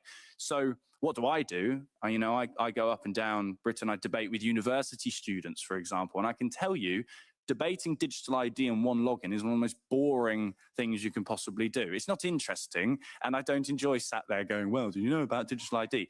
But it's fundamental because we've got to safeguard our freedom. We've got to safeguard Britain, the world, Europe. I know that, one of the few good things that we have in England is the fact that, as I say, Britain, the fact we have Brexit, though we did copy and paste majority of, Europeans' legislation. It's pretty much useless, but at least, our passports are a different color. But anyway, what we don't have to deal with is the digital euro. Is another, but we still are dealing with, the constant erosion of cash, and we do need to support each other internationally, and that's why I think this has been an amazing space, an amazing forum, and as I say, I'm absolute pleasure. Thank you for inviting me to come and speak. But my message really is simple. I don't want to go on some convoluted. I've tried my best to obviously give the gist and break down the detailed backdoor aspects to digital ID. Is get up, keep fighting, resist at all costs. There's not enough space in the prisons. Rely on young people, okay? Young people know that something is wrong. The problem is no one wants to give them the reason why something is wrong. They are told it's man-made climate change, for example. We're all parasites. We all need to die. We're carbon, remove carbon. Obviously, we're made of carbon. They're told that they need to take jabs. They're told that they need about convenience all the time. Well, why aren't people of older generations providing that alternative, that message, and that energy to say no? If there's 1 million people telling you you have to say yes, you are very capable of saying no. It's about offering a space, a lifeline, and a unified voice where young people don't feel threatened and terrified to speak up. Because I can tell you, and I'll finish up on this, that in my experience, I was very young when the lockdowns hit, and I refused to wear a mask. I refused to take a test. I refused to take the so-called vaccines. I refused to social distance, go along with any of the mandates. And through that, I was massively isolated. I went to university. I lasted 3 weeks because they told me to put a pronoun badge on, and I told them to stick it up. I don't want to swear. Sorry, that was a bit rude. But I told them to stick it where the sun don't shine right. I didn't subscribe to anything that they've put forward, which I know is fundamentally Orwellian and wrong, because ultimately 2 + 2 = 4, not 5. And we need to drive that message and let young people know that they are capable. They do know something's wrong. Let's provide them the answer as to what that problem actually is, rather than what the education system is proposing. And maybe, just maybe, you can rely on young people to drive the foundation of the Western world to be something that's free, prosperous, and away from this Orwellian enslavement. So thank you very much, and it's a pleasure. Thank you for having me here. Thank you. I appreciate that. 12 minutes. Boom. Thank you very much, Montgomery Toms, also known as Monty. So what I want to state for Make Europe Healthy again, the beautiful thing about our organization is that we are not linked to one political party. We are non-political. We are working with politicians from various political parties. And the great thing is that we can show the citizens and the voters for them that those amazing politicians are willing to come together when it comes to the common denominators, health and peace, and this is beautiful. And so there are good things about other parties in the UK. There are very good things about uprising new parties, or also, as Monty mentioned, grassroots movements. I'm a big supporter of grassroots movement, and I organized very big rallies back in Austria during COVID times. So please, grassroots movement people around around the world, keep doing what you're doing. Take a stance, even if you're the first one, and then you become a bigger group and inform the people around you. Thank you again for your amazing statement. I saw one video of Montgomery Toms on Instagram back in the days, reached out to my friend then Estienne Gregory, who is also a steering committee member of MEHA, and I said, I need to get in contact with this young gentleman. Very, very well spoken. Thank you so much for that. And now we come to our next speaker. Last but definitely not least, my dear friend, also MEHA steering committee member, a lawyer from the Netherlands, Maaike Terhorst. She's an attorney at law in Alkmaar, the Netherlands. Maaike started working in 1993 as a commercial lawyer for Clifford Change in Amsterdam and London, and continued after 2000 in the non-commercial field, working for psychiatrist patients, which is very important, children, very important, women, and Earth and the NGO Earth Netherlands. Thank you so much for being here. Thank you for your support. Looking forward to your speech, Maaike. Thank you.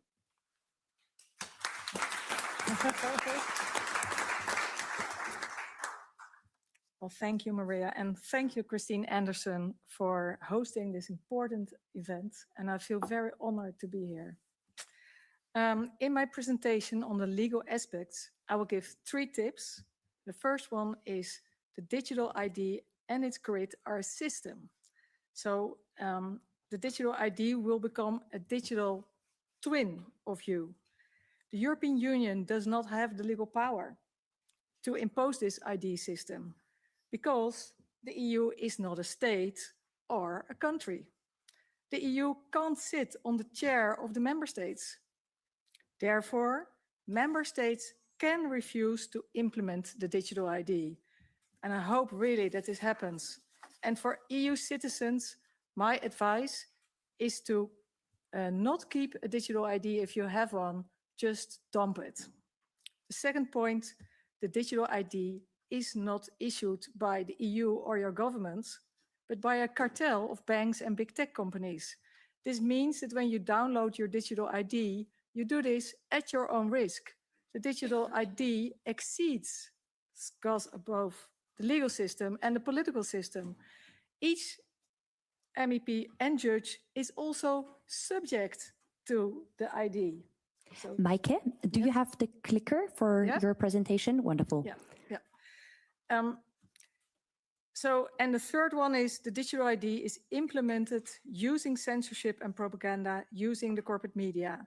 We should never accept the censorship and also not the one-sided propaganda. If we can stop the censorship and propaganda machine, it will be very hard for the cartel to implement the digital ID. Okay. Is this? Yeah, okay. And Maaike, if you could come a little, I'm probably too close, sorry, but if you could come a little closer and I a little further away, then it's perfect. Thank you. Hear Yes. me? Yeah. Oh, maybe it's like this. Yeah. Okay. There's 3 regulations implementing the ID, the wallet, and the regulation for uploading your medical records. Here you can see how the digital medical data work. Your data can be accessed by your physician and also by Big Pharma and your government. When you upload your medical data, you will probably be unable to claim doctor-patient confidentiality. And when the government can access your medical data, this can be used against you. Tip number 1, let us realize that the EU is not a country or a state and does not have the legal right to issue an ID. Member states can refuse to implement the digital ID, and their cooperation is necessary because the member states need to hand over the personal numbers of each of their citizens to the cartel so all systems can be connected.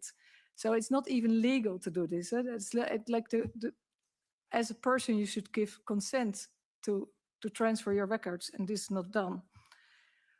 Who built the digital ID in the system? This was done by a group called ID 2020. Who are involved with ID 2020? This is the Rockefeller Foundation, Microsoft, Accenture, and so on. The EU played a crucial role for the implementation of the digital ID. And you can see this is a project called Roadmap to the Implementation of the Digital Vaccination Card, which was launched in 2018, so right before the pandemic. You might ask why the EU played such a crucial role. Well, this was because the EU has been taken over by a group of banks and investors based on the Canada-Europe Trade Agreement, CETA, in 2016. It is revealing how the politicians smile, knowing that even more money will flow to the cartel and into their own pockets. What do we know about the cartel? The ID 2020 has been chipping babies in Bangladesh and also in Kenya with a proof of vaccination chip. I consider this an absolute crime against humanity. Chipping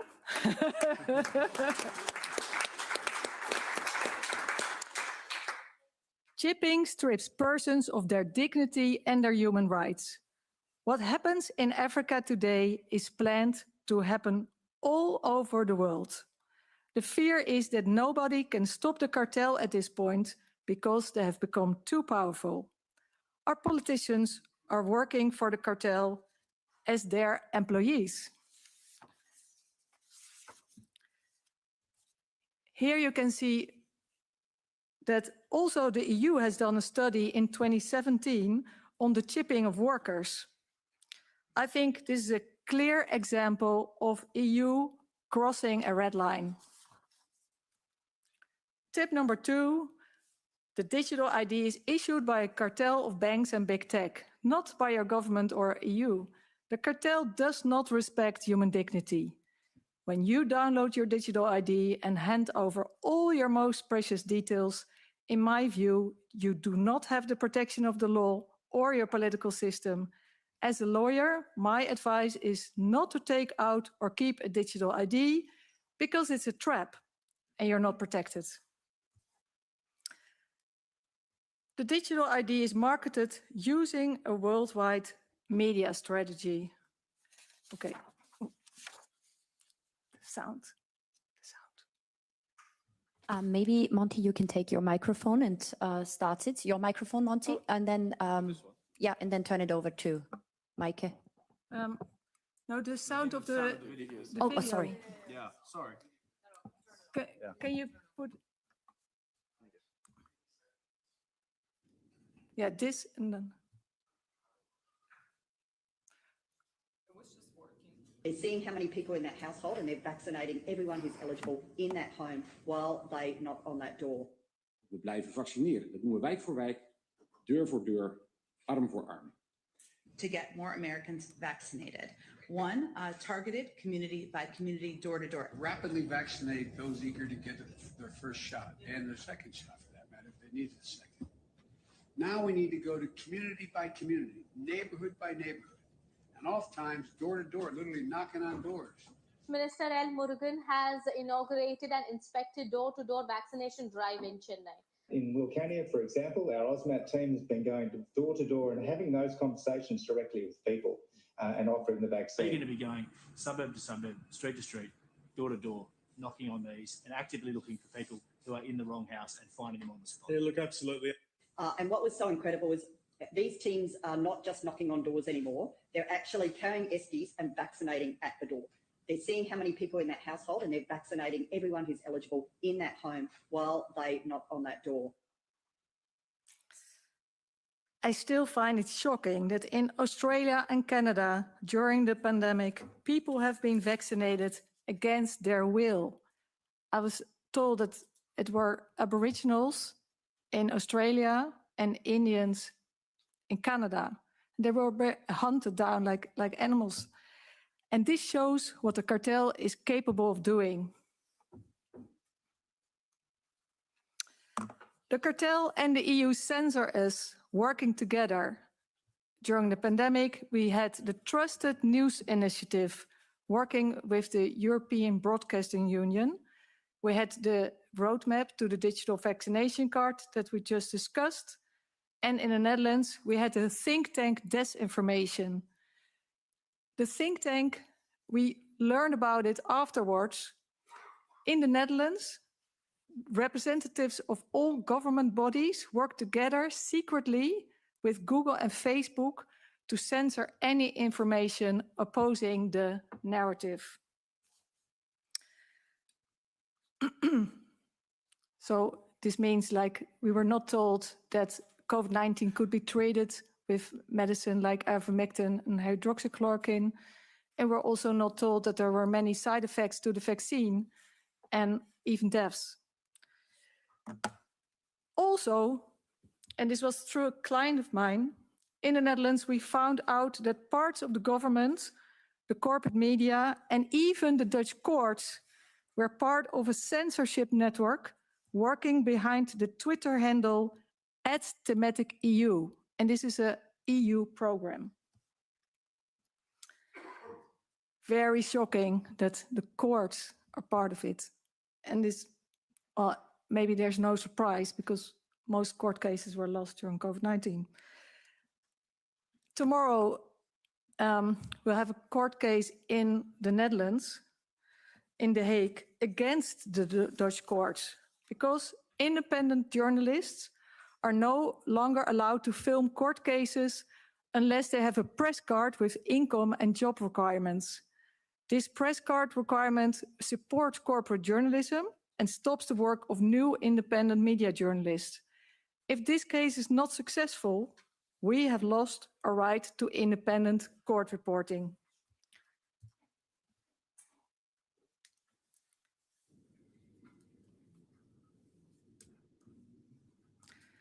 Tip number 3, counter censorship by actively looking for independent media and whistleblowers. If the chipping of babies is already done today, what will happen tomorrow? It is not hard to imagine a world where humanity is stripped of all human rights and we will live under a system of total control. In my view, we can stop this if and only if we can work together.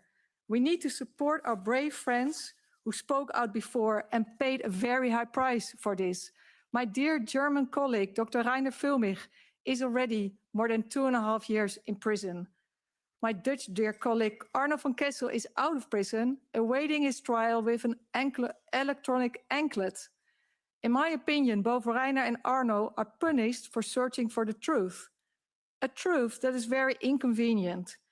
It touches me deeply that honest and brave people can end up in jail for speaking the truth. Together, we can face this truth. Together, we can work towards a positive outcome because love is the most powerful force in the universe. Do something. Start small. This is a picture of a court case that we started against the Minister of Health with 10 teenagers and children. We were standing there in the rain, and it was a very dreadful moment.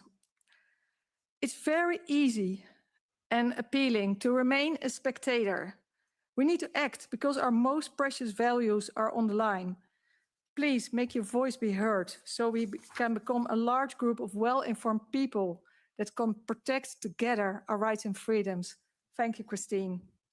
Thank you all for listening.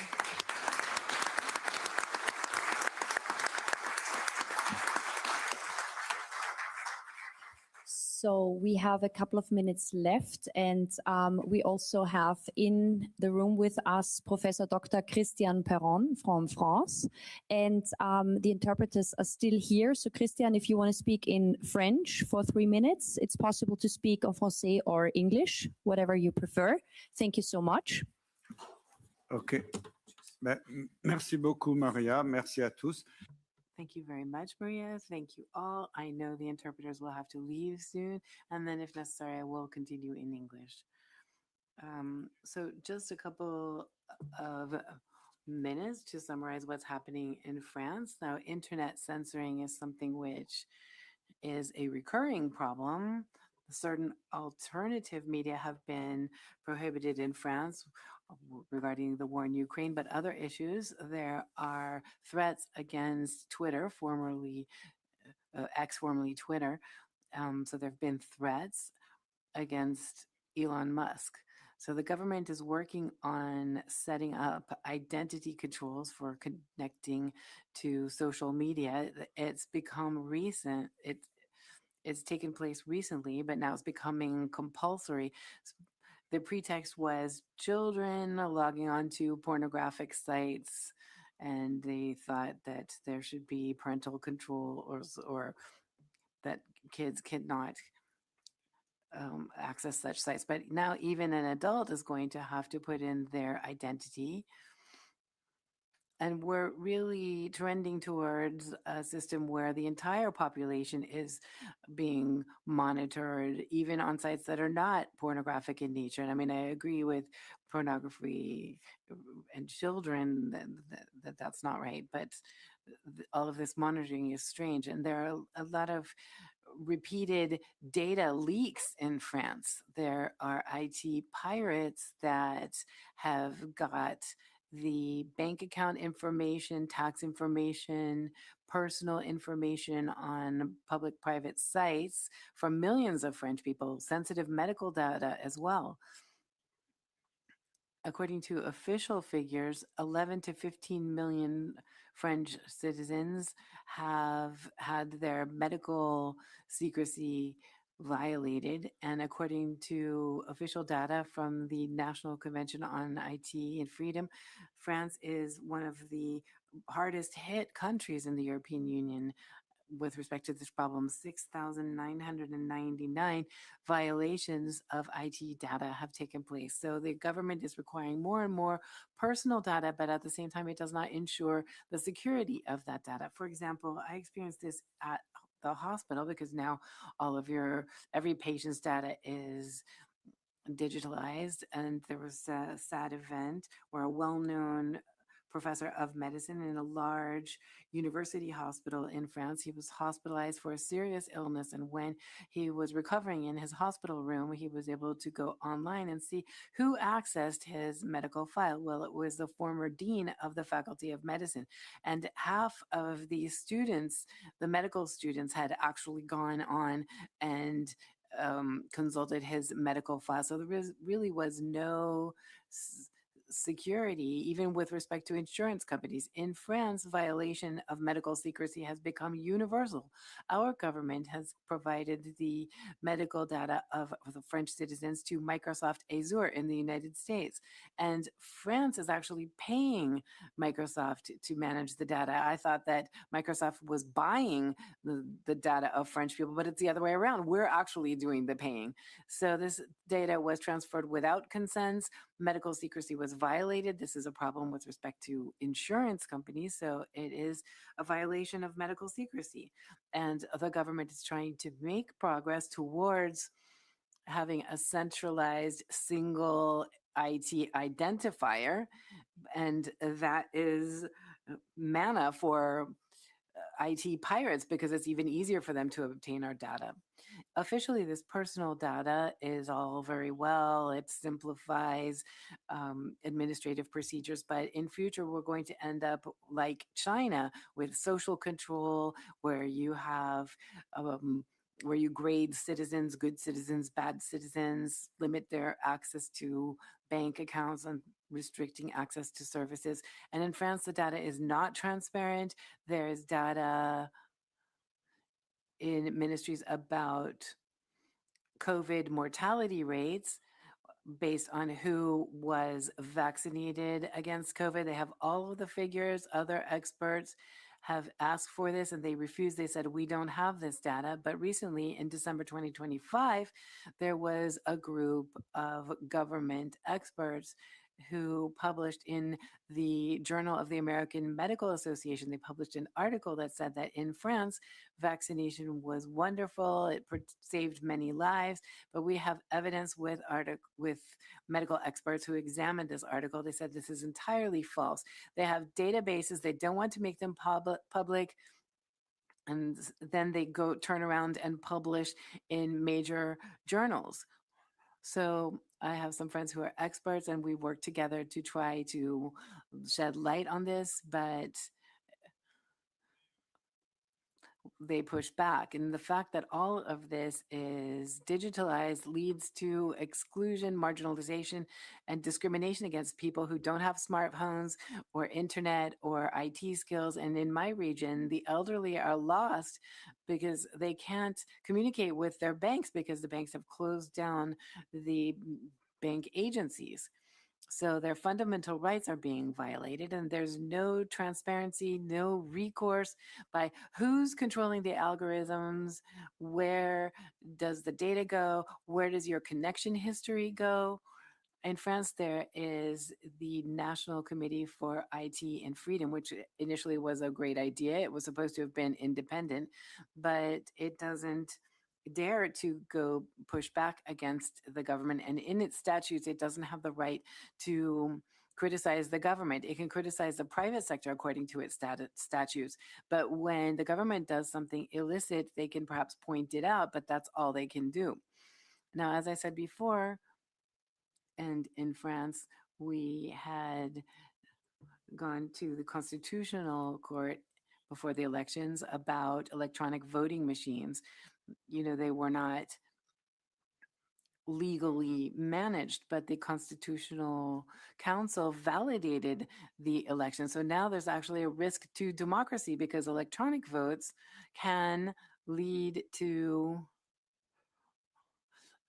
fraudulent election results.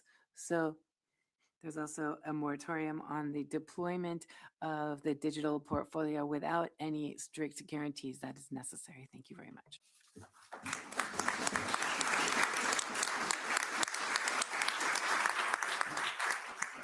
Merci beaucoup, Professor Dr. Christian Perron. Thank you very much.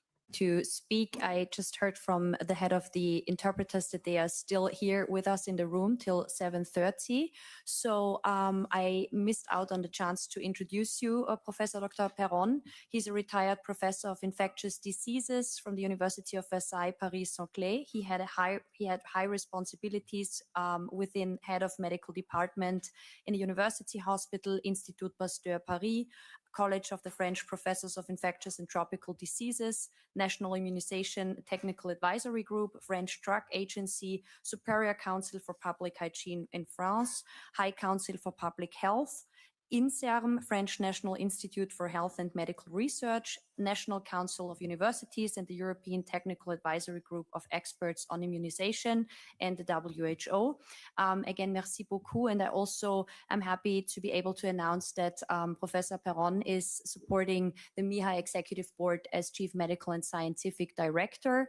And I also want to take the opportunity to welcome my Executive Board members, Elaine Mullally from Ireland, as well as Paola Pansera from Italy, and Vice President of Make Europe Healthy again from Iceland, Arna Porjonsen. Thank you for being here, and thank you to everybody who came from various parts of Europe to be here with us today. Thank you, Christine, first and foremost.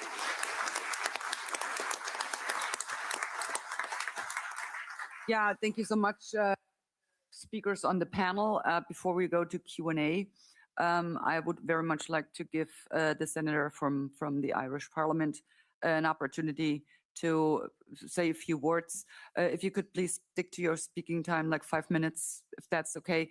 And I would ask Elaine Mullally to briefly introduce her. Thank you. Thank you very much. And thank you to all the speakers this afternoon. It was very, very interesting and very informative. So just before I introduce Senator Sharon Keoghan, I just want to make one point. And that is, I know every country thinks that they're the outlier in relation to what's coming down the line. But in Ireland, we take the presidency of the European Council, the Council of the European Union, in July of this year.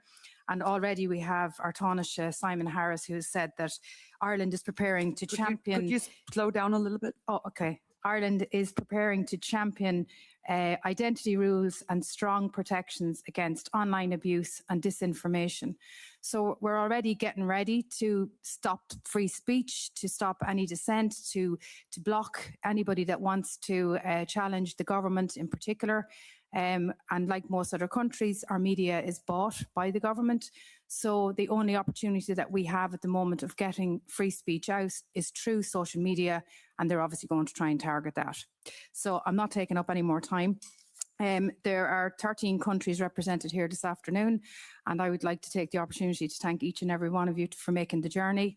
There's 15 from Ireland, and Senator Sharon Keoghan, who's sitting to my right here, is one of the very few politicians in Ireland who stands up and speaks out for the people of Ireland. So I want to welcome you personally, Sharon, and thank you very much. Thank you. Thank you, Elaine, and thank you, Christine, for the invitation this afternoon. So in recent weeks, many people will have heard about the very large leak of government-held personal information in Mexico. It affected millions of people. 150 gigabytes of data was stolen. This included documents relating to 195 million taxpayer records, voter records, and the government employee credentials. Now, Mexico may be far away from us, but there is no far away in the digital world. So the lessons this offers us is very close to home. As more countries move towards digital ID systems and centralized digital records, the stakes around information security grow. And in an era shaped by AI, where digital systems are probed, copied, and tested constantly, it is becoming harder, not easier, to guarantee that any system is completely safe. What's even more interesting in the Mexico case, the hackers didn't breach the government databases themselves. They got a publicly available AI model to do it. And the way they did this was simply by asking the AI over and over again until it accepted and proceeded to hack the Mexican government over the course of a month. So I want to speak about digital ID in a way that simply looks at the practical realities. Digital ID at its core is a centralized holding place for personal information. So when something goes wrong, as we saw in Mexico, the consequences fall not onto governments or agencies, but onto ordinary people who find their private information unexpectedly exposed.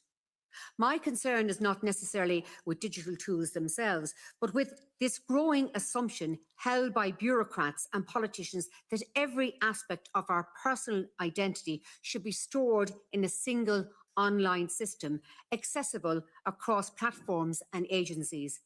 Digital systems can certainly be helpful, but they ultimately concentrate risk. Because while a big part of the digitalization push certainly seems to be driven by people interested in controlling others, I think what's more worrying is how it's driven by the sheer naivety of so many leaders who just seem to think digital equals modern and good. Because in the AI era, where large data sets can be copied, analyzed, and breached more quickly and creatively than before, this naivety makes us sitting ducks. That said, it is also important to acknowledge that some forms of digital verification are not only useful, but necessary. At our borders, for example, storing biometric data such as fingerprints can play an important role in managing attempted illegal entries. This kind of information, kept for a specific purpose and under strict safeguards, allows the state to identify individuals who are repeatedly attempting to evade immigration controls. In those cases, digital tools gives us accuracy, clarity, and a way to protect the integrity of our borders. So the question is not whether digital systems are good or bad. The real question is how we use them and where we draw sensible boundaries. A universal digital ID, one system holding most of a person's important information, brings serious risks. This is especially the case when breaches can now happen at a scale that was difficult to imagine even a decade ago. A more balanced approach is to use digital verification where it provides clear benefits while avoiding unnecessary centralization of sensitive information. What happened in Mexico is a reminder that really nothing is safe when it is online. Even well-resourced governments can't secure their large data sets. It is a reminder to proceed carefully, to ensure that the systems we build protect people rather than expose them. But I think it's also a reminder to recognise that we already have a physical ID system that works and has worked for many years now. So sometimes the safest option is the simplest one.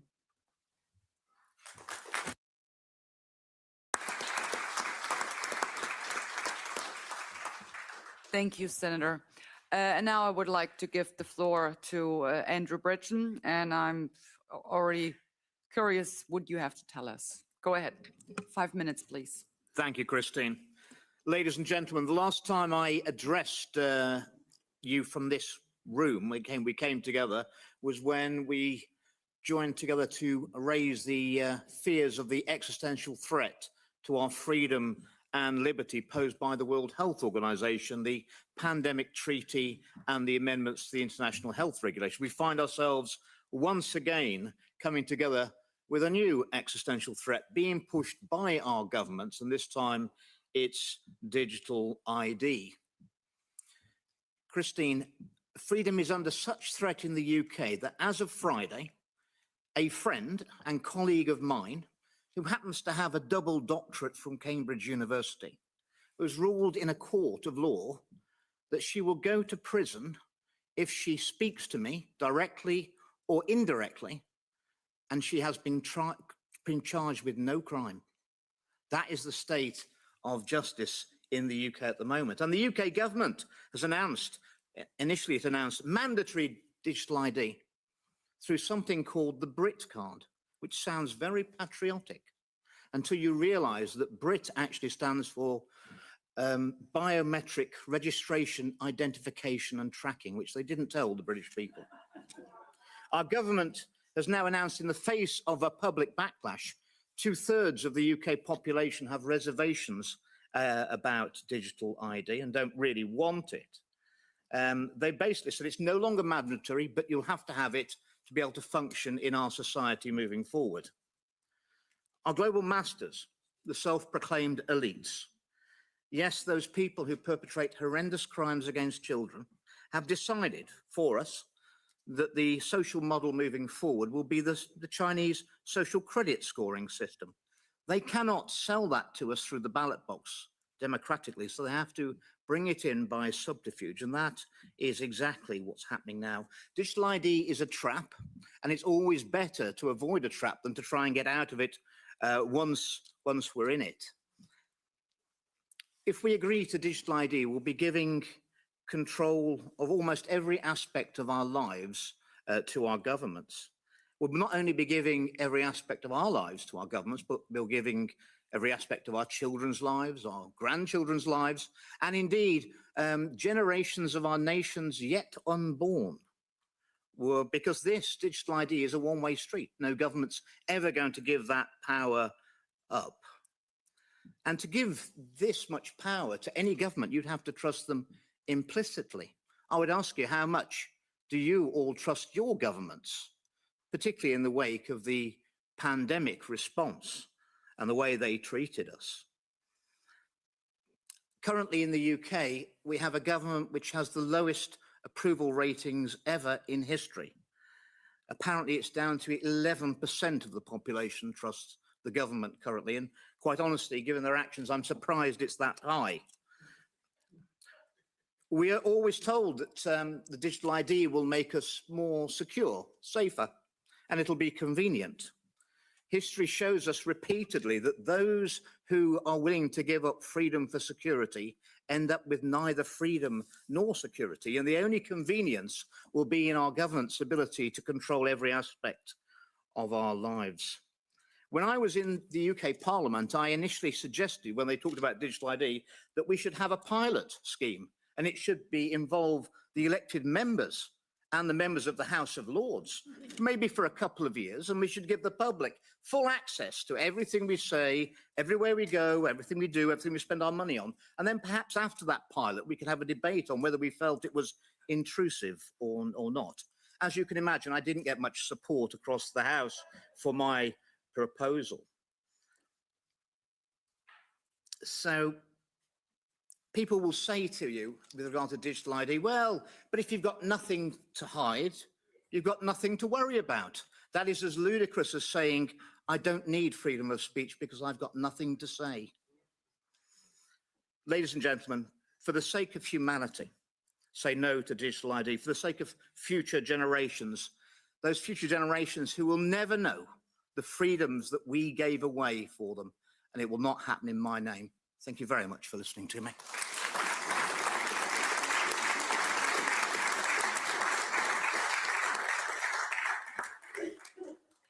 Thank you, Andrew. That was very interesting to have the politicians just be monitored around the clock. I remember when we requested that all the MEPs in this house please provide their vaccination status, because we wanted to know whether or not they took that mRNA injection. Then all of a sudden it was a matter of privacy, and they would not disclose it. So it was struck down. Interesting, right? So I would now like to open the floor for questions. Yes, we have a question up here. Please go ahead. Well, just a quick comment. Christine, ladies and gentlemen, I would just like to add that sitting here as a guest from Iceland, it is a bit overwhelming, of course, to hear what you say. But I will say that I want to say that the devil is in the detail here as elsewhere. And we are in a, I will say, not only a power struggle, this is a spiritual struggle that we're in. And the enemy, define it as you will, with this global, huge conglomerate power of politics and finances, they use our lowest denominator. They use the lowest denominators of fear and greed to get through our defenses. So what I would just shortly like to say is that we should be good enough to fight this from a whole different perspective and find our highest ideals to confront the evil that is being pressed upon us. So I will say from my perspective, Iceland was basically eaten up, is being eaten up by the EU under the guise of this would bring us financial security, etc. And now this is costing us our democracy, our laws, our sovereignty, our independence. That's what's happening. And this is all done under the guise of international legal order, which now today is shown to be a farce because the EU is doing whatever now the big boys tell them to do. So there is no international big legal order to play along with. And we just have to remember that we have seen in our lifetimes how, for example, agriculture was changed from being a humane field of work into being an industry where the animals were treated all of a sudden like just numbers. And this is what can happen in our lifetime to us as humans, that we will be treated like cattle. So we have a huge task before us. And this is just my reminder. We have also the option of confronting this from the highest ideals. Thank you very much. Thank you. Well,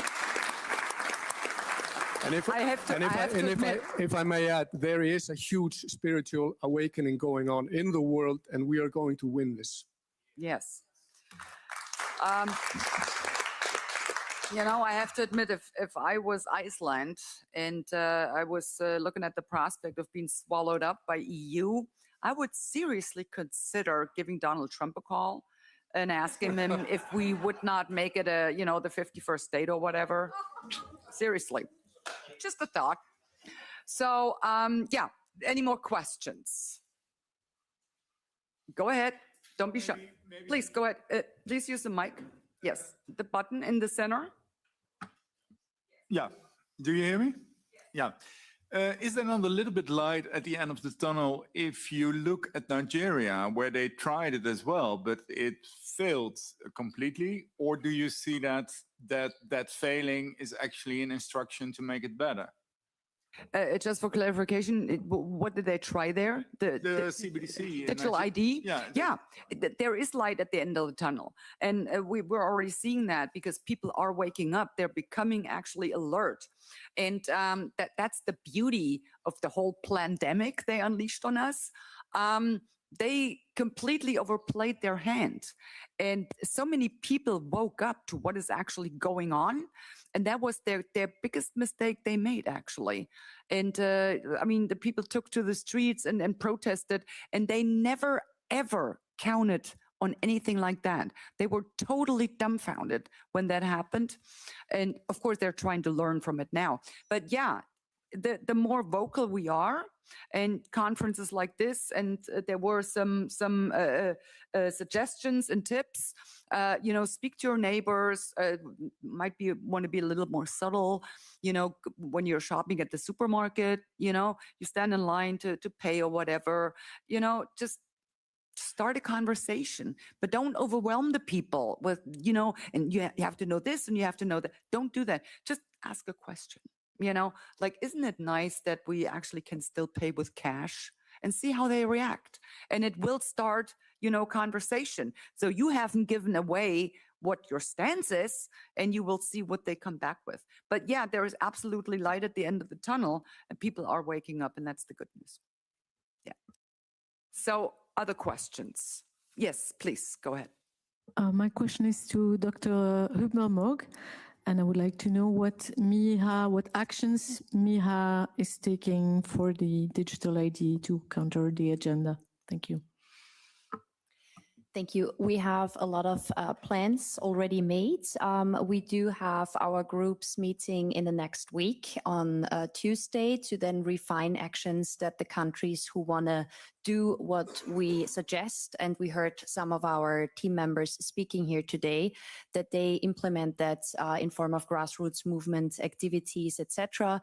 And there will definitely be also, especially with the MIHA Next Generation Youth Committee that we have with Montgomery Toms leading it, we will have bi-weekly calls that will be live streamed also on X for especially young people, but everybody of course can join in, and we will bring ideas how people can act and not only react for themselves and for their nations.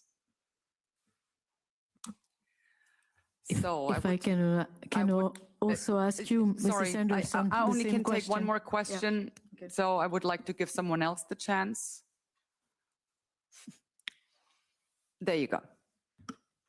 Why are so few of our elected representatives concerned about this? Are they ignorant or are they corrupt? That's a good question. What the hell am I going to answer now? It's a combination of a lot of things. For the most part, they're just downright stupid, idiots. And you find that especially like on the left side and, going into the green area, a lot of stupidity there. Lots of stupidity. Oh, yeah. So then you have others, and there I would say like Renew, like the so-called liberals, or like the Christian Democrats or EPP. They actually know. They have this, feeling in their tummy. They know exactly they're not doing the right thing. They know exactly they're selling their own people down the river. But you know what? They just love going to these dinner parties and being invited to golf courses and, going here and there and being someone. That's what they actually love, even more than their own country and their own people. And these people, I mean, stupidity is one thing, right? But actually deliberately doing it, knowing what you're doing, knowing it's the wrong thing to do, and you do it anyway, that is downright evil. And so that's my answer. That was actually a good, the perfect final question. But I would like to few minutes just to wrap a few things up. I mean, what we've heard, that was quite, dystopian. And Reggie actually talked about the dystopian hell. And yeah, they are erecting it right now as we speak. They are doing it.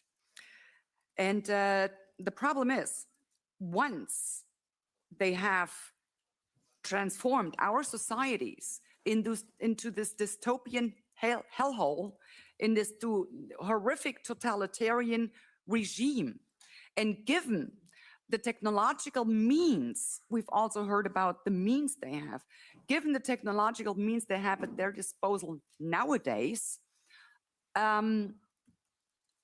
we are going to be in this fix for, I mean, we're not talking 40 years of GDR, Eastern Germany.